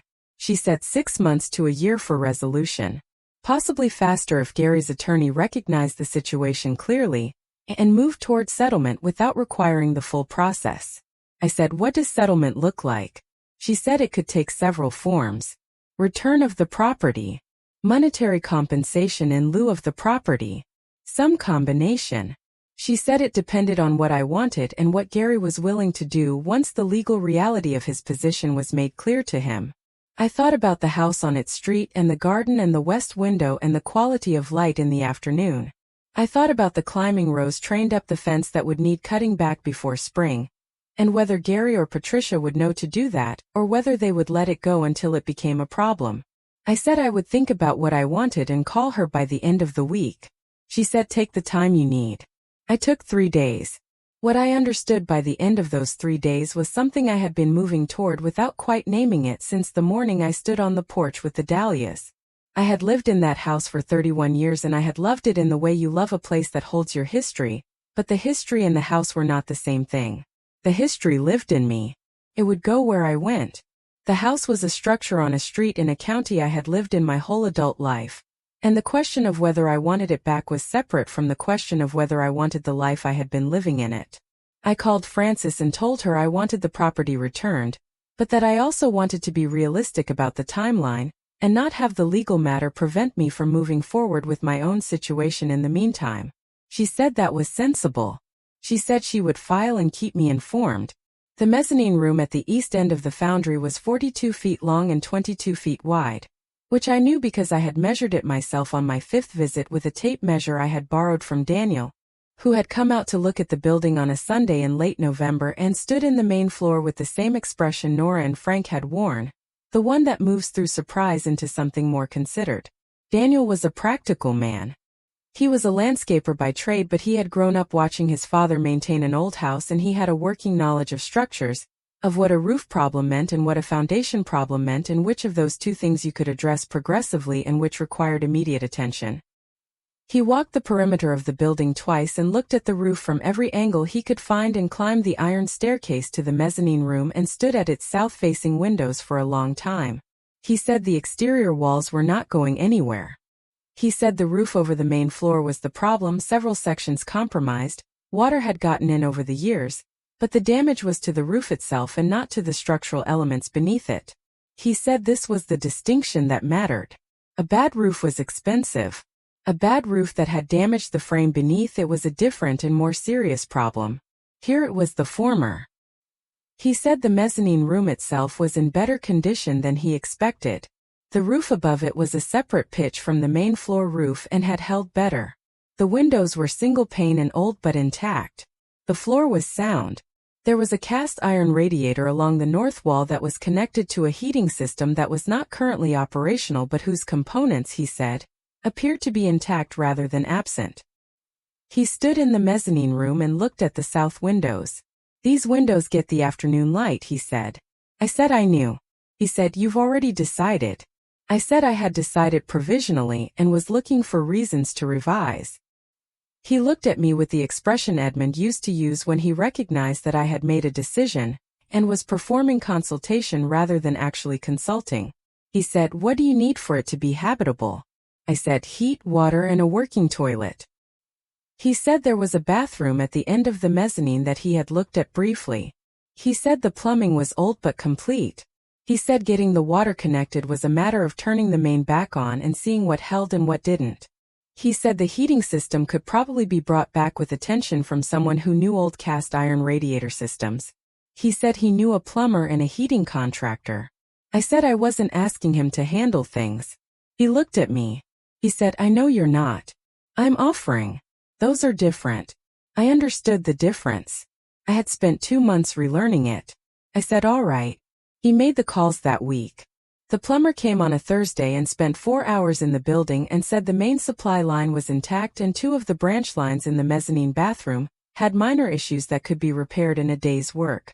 He said the toilet and the sink were old but functional. He said the water heater in the utility closet at the east end of the mezzanine was 20 years past its service life and would need replacement before anything else.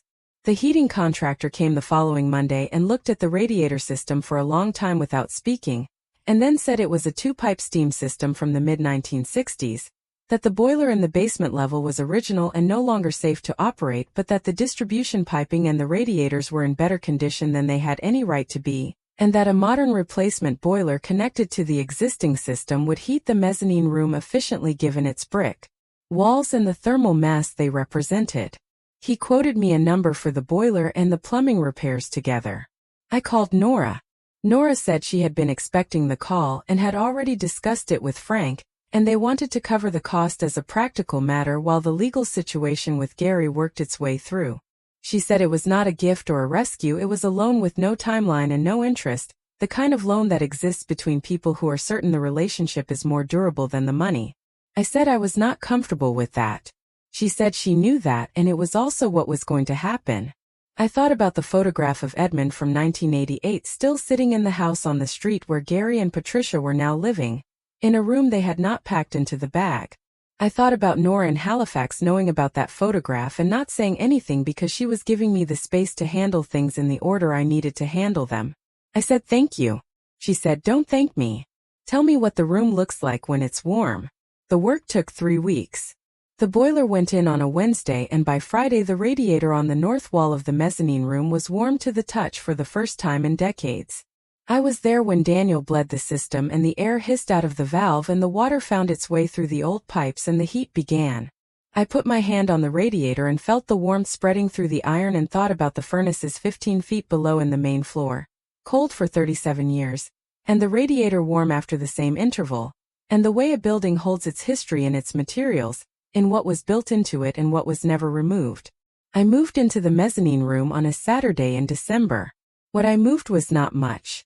The bag Gary had packed, which I had supplemented over the weeks with clothes from a thrift shop in Clifton, and a few items Roberta had insisted I take because she had too many of them anyway. A folding table and a chair from Daniel's workshop. A mattress on a frame that Daniel and his son had carried up the iron staircase on a Sunday afternoon with considerably more difficulty than they anticipated and considerably more good humor than the difficulty warranted. Roberta came with me on the moving day and walked through the mezzanine room with her hands in her coat pockets and said nothing for a long time, which with Roberta means she is forming an opinion she wants to be certain of before she states it. She stood at the south windows in the afternoon light. She said, "It's actually beautiful up here." I said I thought so too. She looked out at the flat land and the sky, which was December now, lower and grayer than November, the bare trees at the field edges dark against it. She looked at the radiator on the north wall and the photograph of Edmund I had set on the folding table that morning, the first thing I had placed when I came in. She looked at the iron staircase through the open doorway and the main floor visible below, the furnaces along the north wall and the crane in the rafters and the dust moving in the last of the afternoon light through the broken windows that had not yet been repaired. She said, "You're going to fix the windows." I said, "In the spring." She said, "And the year after that something else." I said, "Probably." She turned from the window and looked at me with the expression she has used since we were children, the one that means she has understood something about me that I have not yet said aloud and is choosing whether to say it herself or wait for me to catch up. She said, "You're building something."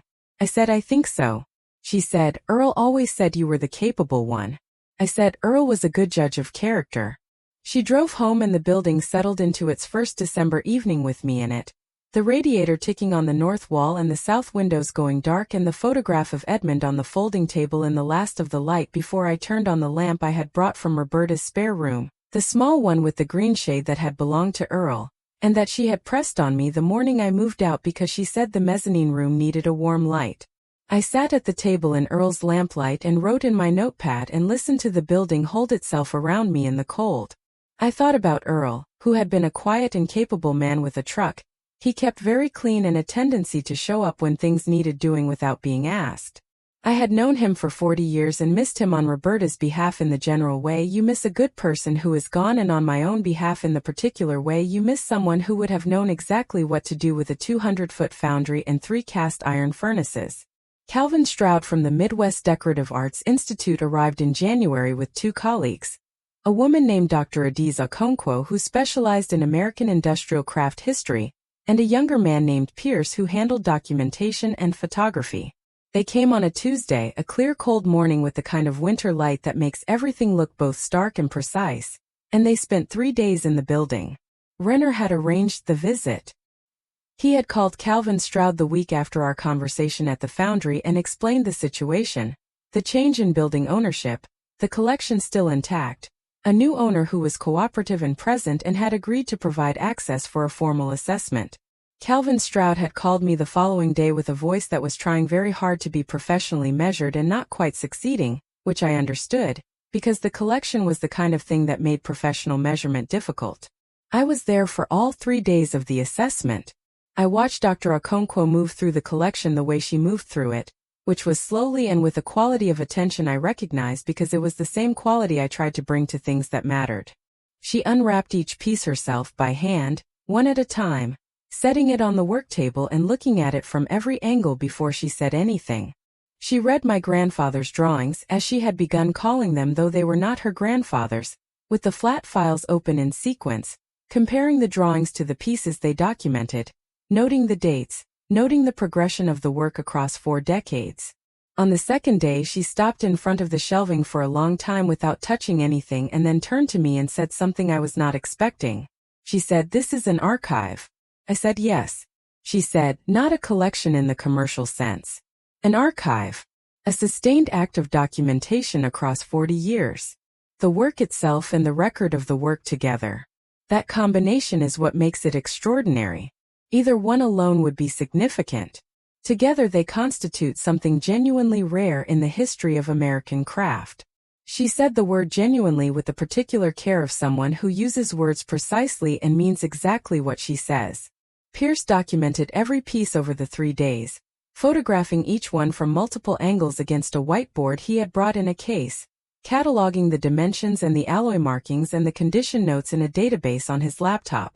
By the end of the 3rd day, he had records for all 312 pieces plus the drawings. Calvin Stroud stayed late on the 3rd day after his colleagues had packed their equipment and gone to their hotel.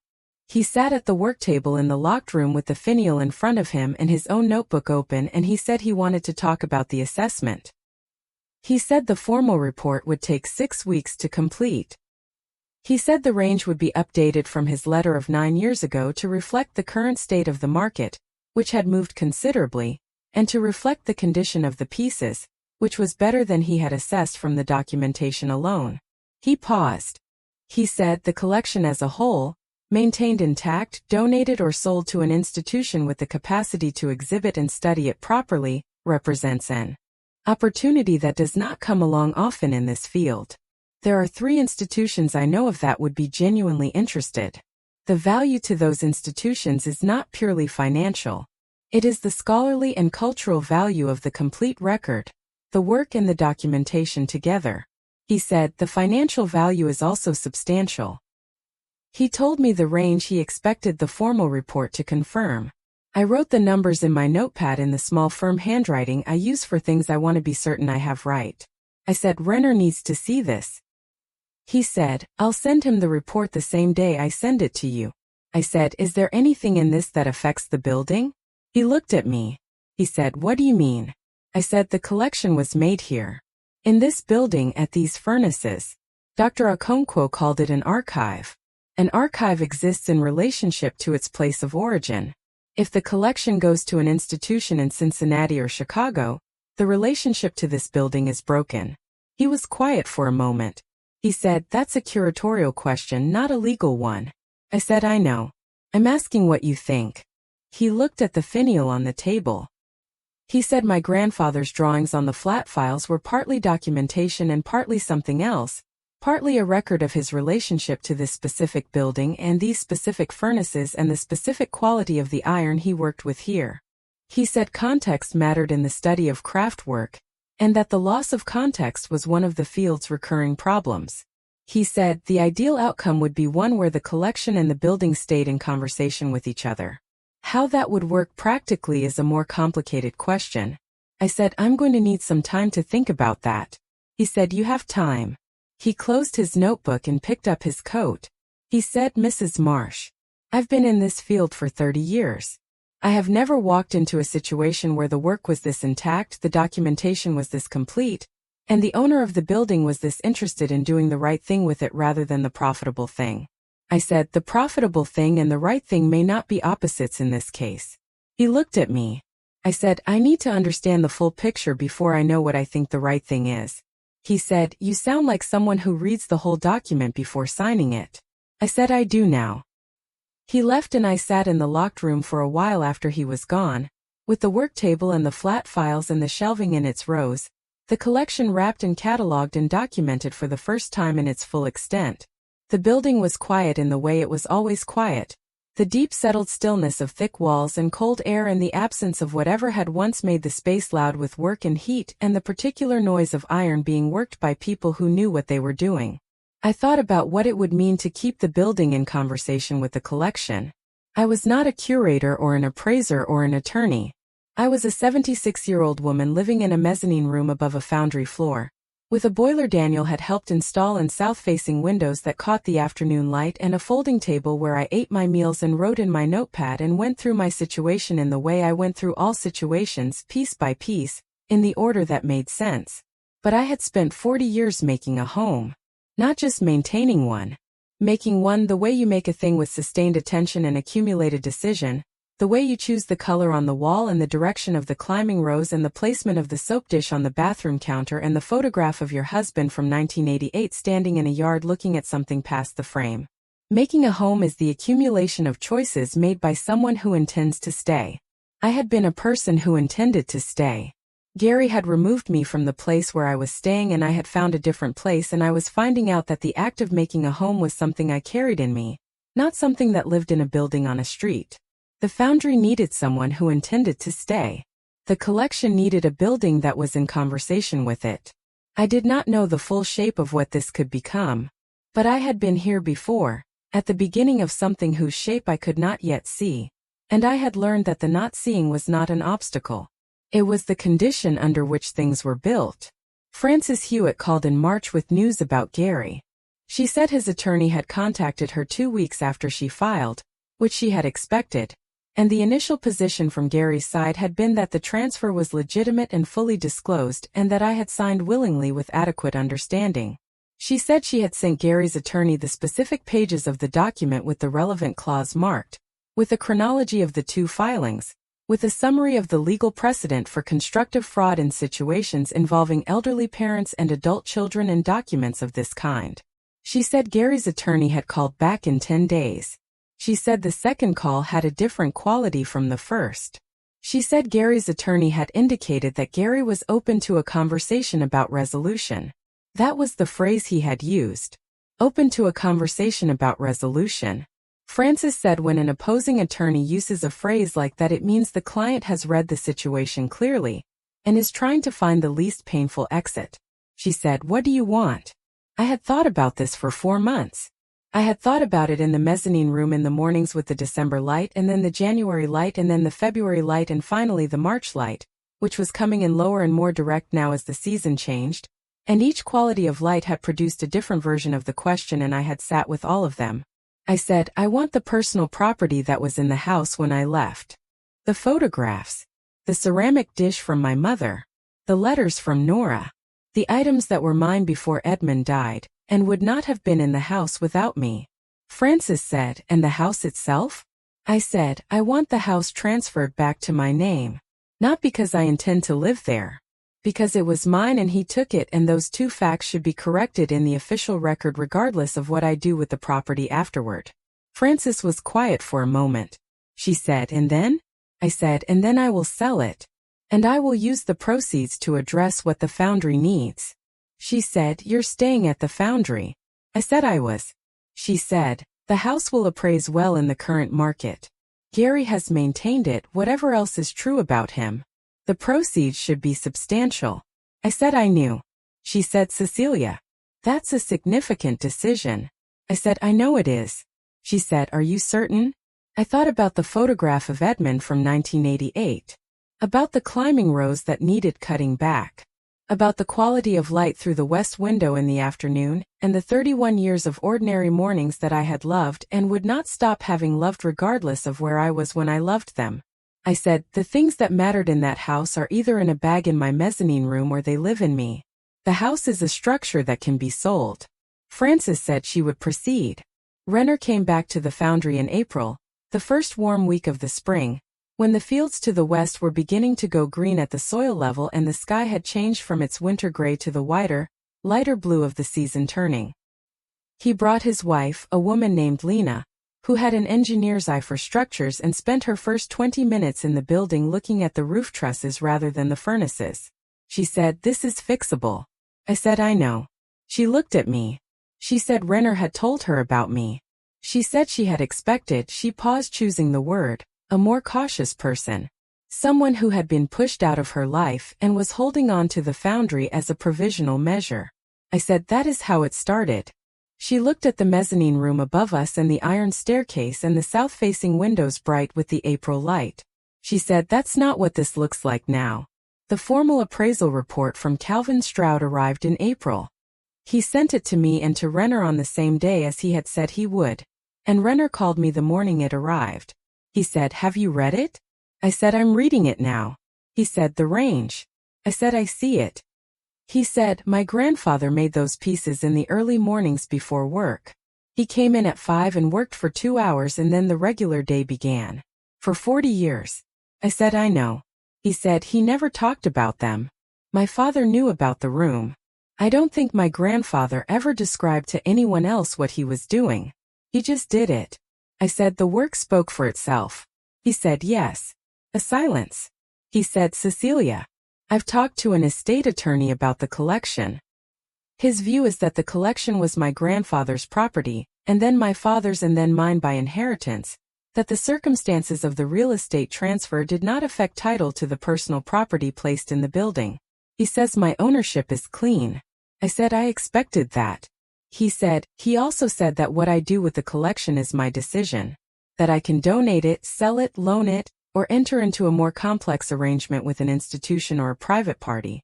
I said, "What are you thinking?" He was quiet for a moment. He said, "I've been thinking about what you said. About the collection and the building staying in conversation with each other. I've been thinking about it since the day we opened the room." I said, "What have you concluded?"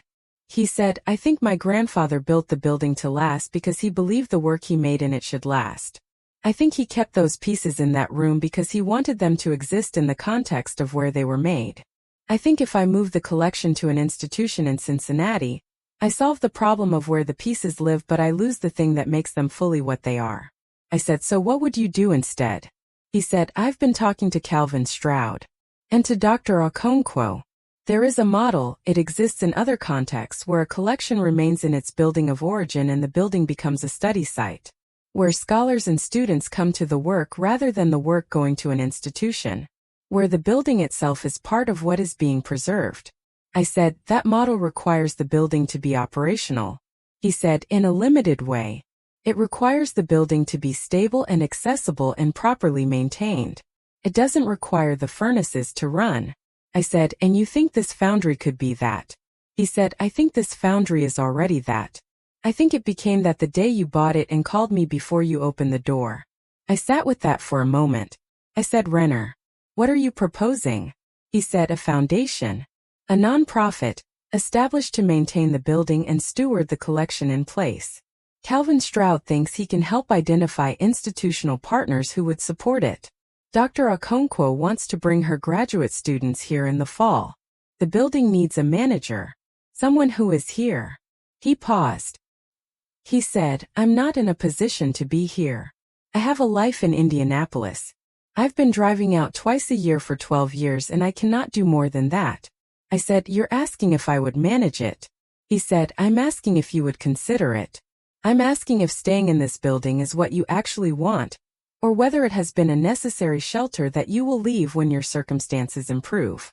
I thought about the mezzanine room and the south windows and the afternoon light and the radiator warm on its north wall. I thought about Daniel saying these windows get the afternoon light and me saying I knew. I thought about Roberta standing at the windows saying it was actually beautiful up here. I thought about being 76 years old and having a purpose that was not managing someone else's life or being managed by someone else, but was simply the work of caring for a place that deserved care and knowing enough about it to do that well. I said, "I want to stay." He said, "Then we build something here." The house sold in June. Francis had managed the return of title efficiently and without drama, Gary having concluded well before the closing that the path of resistance was longer and more public than the path of resolution. He had agreed to the transfer and to the return of my personal property with a letter from his attorney that was formal and correct and contained nothing that resembled an apology, which I had not expected and did not require. Daniel drove me to the house to collect my things. We went on a Tuesday morning when Gary and Patricia were both at work by arrangement, and I walked through the rooms with a box and collected what I had come for. The photograph of Edmund from 1988, the ceramic dish from my mother, the letters from Nora in their rubber-banded bundle, the box of birthday cards my grandchildren had made me over the years with their crayon drawings and their misspelled love, the small brass candlesticks from the dining table, the particular book of poems I had kept on my nightstand since 1979. The house had changed in small ways since October. There were new curtains in the kitchen, a color Patricia preferred. The shelf above the piano where I had kept the family photographs was empty, the photographs themselves presumably relocated to wherever they now felt the wall needed them. The garden through the kitchen window had been cut back without the care I would have used. The climbing rose pruned too hard, the dahlias not mulched for winter. I stood in the kitchen for a moment with the box in my arms. Daniel was behind me. He said nothing. I thought about 31 years. I thought about the birthday cakes and the Sunday dinners and the way Edmund and I had sat at this table on winter evenings with the second coffee and the newspaper between us, not always talking, just present together in the warm kitchen while the cold sat outside the window. I thought about Gary as a child, doing his homework at this same table, asking me questions I knew the answers to and questions I did not, and the difference in how I handled each. I thought about who he had been then and who he had become, and whether those two people had always been continuous and I simply had not paid the right kind of attention, or whether something had shifted at some point I could not identify. I did not know the answer to that, and I did not think I ever would. I took my box and I walked out. I did not take the curtains or the dishes or the furniture. I did not look back at the climbing rose. I got what I had come for and I carried it to Daniel's truck in one box and we drove north to Clifton. The house sold for more than I had expected. The market had been kind to houses that were maintained and in good neighborhoods, and this house was both. The proceeds, after Francis's fees and the costs of the sale, were enough to address the roof over the main floor of the foundry, with a reserve remaining for whatever the foundation would need in its early years. I did not feel the sale as a loss. I had felt the loss earlier, on the porch with the dahlias. The sale was a transaction. The house was now money, and the money was going into the building where I lived, and the exchange seemed to me entirely reasonable. Daniel oversaw the roof repair through the summer. He managed the contractors and the schedule and did it the way he did everything, without drama and without the need to be thanked. When the last section of new roof was completed over the main floor in August, he drove out to the foundry on a Saturday morning and stood in the main floor and looked up and said nothing for a long time. Then he said, "It's going to be all right." I said, "I know." He looked at the furnaces and at the crane and at the iron staircase leading to the mezzanine. He said, "Dad would have liked this building." I said, "I think so too." He said, he would have had opinions about the furnaces. He would have wanted to know how they worked. I said Edmund would have spent a week reading about iron casting and then come out here and explained it to me with more enthusiasm than I had been prepared for. And Daniel laughed in the way he laughs when something is true and he recognizes it. The Harwick Foundry Study Center, which was the name we eventually settled on, was incorporated as a non-profit in September with Renner as the founding trustee, Dr. Okonkwo on the advisory board, Calvin Stroud as the collection consultant, and me as the site manager. The foundation was modest in its first year, funded by a combination of Renner's contribution, a small grant from a regional preservation organization that Dr. Okonkwo had identified, and the reserve from the house sale. It was enough to maintain the building and cover the basic operational costs. Renner came for the incorporation. We signed the documents at a table in the mezzanine room on a September afternoon with the south windows catching the last of the summer light. His wife Lena came with him and she brought her own measuring tape and spent an hour on the main floor with it, writing numbers in a notebook, looking at the roof structure with the eye of someone who understood load and span and the relationship between them. She said the new roof was good work. I told her Daniel had managed it. She said to tell him the flashing at the east gable was done correctly, which she had not expected. After Renner and Lena left, I sat at the folding table with the signed documents in front of me and the photograph of Edmund on the table beside them, and I looked at the south windows with the September light coming through and thought about what it meant to put your name on something. I had put my name on a document 8 years ago without reading it carefully enough and lost a house. I had put my name on a $7 bid at a county treasurer's window and gained a building. I had put my name on a foundation document in a mezzanine room and became the caretaker of something worth caring for. The documents did not create the reality. They recorded it. The reality was the work, the daily practice of being present and attentive in the place you had committed to. The early mornings and the ordinary labor, and the accumulated attention that over time became something more than the sum of its days. Aldous Harwick had understood that. He had acted on it for 40 years in the early mornings before the workday began. I was 76 years old and I was starting. That seemed right to me. Dr. Okonkwo brought her graduate students in October, 7 of them, and they spent a week in the collection room with the flat files open and the pieces on the work table and their notebooks filling with observations. They were careful with the work.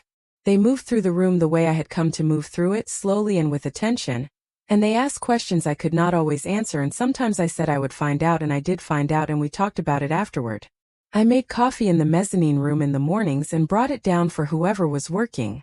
I showed them where the light was best at different hours and which drawer in the flat files held the early work and which held the later work and what the difference looked like when you put the two periods side by side. I was not a scholar and I was not pretending to be one. But I had read everything I could find about the history of decorative ironwork in the Ohio River Valley, and about Aldous Harwick specifically as his name began to appear in the literature that Dr. Okonkwo's work was starting to generate. And I had spent nearly a year in the building where all of it had happened, and the combination of those two things was worth something. On the last day of the graduate students' visit, Dr. Okonkwo stood with me in the locked room after the students had gone and looked at the collection in the way she looked at it, which was with the same quality of attention every time, never treating the familiarity as a reason to look less carefully. She said, "You know what strikes me every time I come in here?" I said, "What?" She said, "The scale of the patience. 40 years of early mornings. Without an audience. Without expectation of recognition. Just the work done because it was worth doing." I said, "His grandson said he was the kind of person who believed the quality of your attention was not separate from what you made." She said, "That's exactly right. And the thing about attention of that quality is that it doesn't disappear. Stays in what it made. You can feel it when you handle these pieces. The work remembers the care." I thought about that. I thought about my father, who had told me that the most important agreements were the ones where both parties understood so clearly that no paper was needed. I had lived my life extending that kind of trust, and it had served me well except when it had not, and even when it had not, the failure had produced something I would not have produced without it. A $7 receipt. A key to a room that held 40 years of a man's finest work. A building in the flat land east of Clifton with south-facing windows and a boiler that kept the mezzanine warm, and a collection that had waited 11 years for someone to come and see it clearly. Nora came in November, the first anniversary of my moving in. She came without Frank this time and stayed for a week and slept in the second bed Daniel had helped carry up the iron staircase. She spent 2 mornings in the collection room and 1 afternoon reading the flat files and 2 evenings sitting with me at the folding table in the mezzanine, while the radiator ticked on its north wall, and the November light came through the south windows in the particular way it did. Low and clear and without warmth, but with a quality of precision that I had come to associate with the building, and with the season, and with the slow practice of paying attention to where you were. On her last evening she said, "Is this enough?" I knew what she was asking. She was asking the same thing Roberta had asked the night I called Renner from her kitchen table. Whether the foundry and what it held and what it was becoming was enough for the larger thing that had been taken. I thought about it the way I thought about things that required thought. Completely, from every angle, without hurrying the answer. I said, "It's not the same thing as what I had. It's a different thing. I can't weigh them against each other because they don't sit on the same scale." She said, "But are you all right?" I looked at the south windows and the November dark beyond them and the flat land running west toward Clifton, and east toward the county road and the harvested fields and the places I had lived and the people I had loved and the photograph of Edmund on my folding table. No longer in the house on the street but here, in this room, where I was. I said, "I am." She said, "Dad would have wanted to know how the furnaces worked." I said, "I know." She said, "Tell me." So I told her. About the alloy and the heat and the molds and the way the finished iron held the shape the mold gave it and the shape the maker put into the mold before that. The series of decisions that resulted in the spiral of leaves and vines on a finial 18 inches tall, each leaf different from the one beside it, the veining visible at the edges, the whole thing finished to a warmth that the light caught and held. She listened the way she listened when she was learning something rather than waiting for her turn to speak. Outside, the November night held the building in its cold and the fields ran flat to the horizon in every direction, and somewhere in the main floor below us the crane hung from the ceiling with its hook at rest, and the furnaces stood along the north wall in their row, and the locked room behind the third furnace held what it held, wrapped in canvas, tied with waxed cord, documented in 40 years of drawings that knew exactly what they were looking at. I had paid $7 for all of it. That is not precisely true. I had paid $7 in the back taxes and Nora's loan and the proceeds of a house I had loved and lost and recovered and let go. I had paid with 4 months in a borrowed room and the long work of reading the whole document and moving slowly when everything around me expected speed. What I had gotten in return was not what I had lost. It was something I could not have predicted and would not have chosen, that could only be arrived at by the particular sequence of things that had happened, beginning with a Tuesday morning in October and a bag packed by someone else and a key that didn't turn. Edmund would have said there was a lesson in that. I thought there probably was. But I had stopped needing the lesson to justify the life. The life was enough. Stories like this remind us that starting over is terrifying. But it is always possible. If you or someone you love is facing a total reset right now from a divorce, a loss, or a financial disaster, you need a plan. Scan the QR code on your screen or click the link below to get the Phoenix Blueprint for just $17. It gives you the exact steps you need to take in the first 48 hours, and a 90-day plan to get your independence back. Thank you for watching.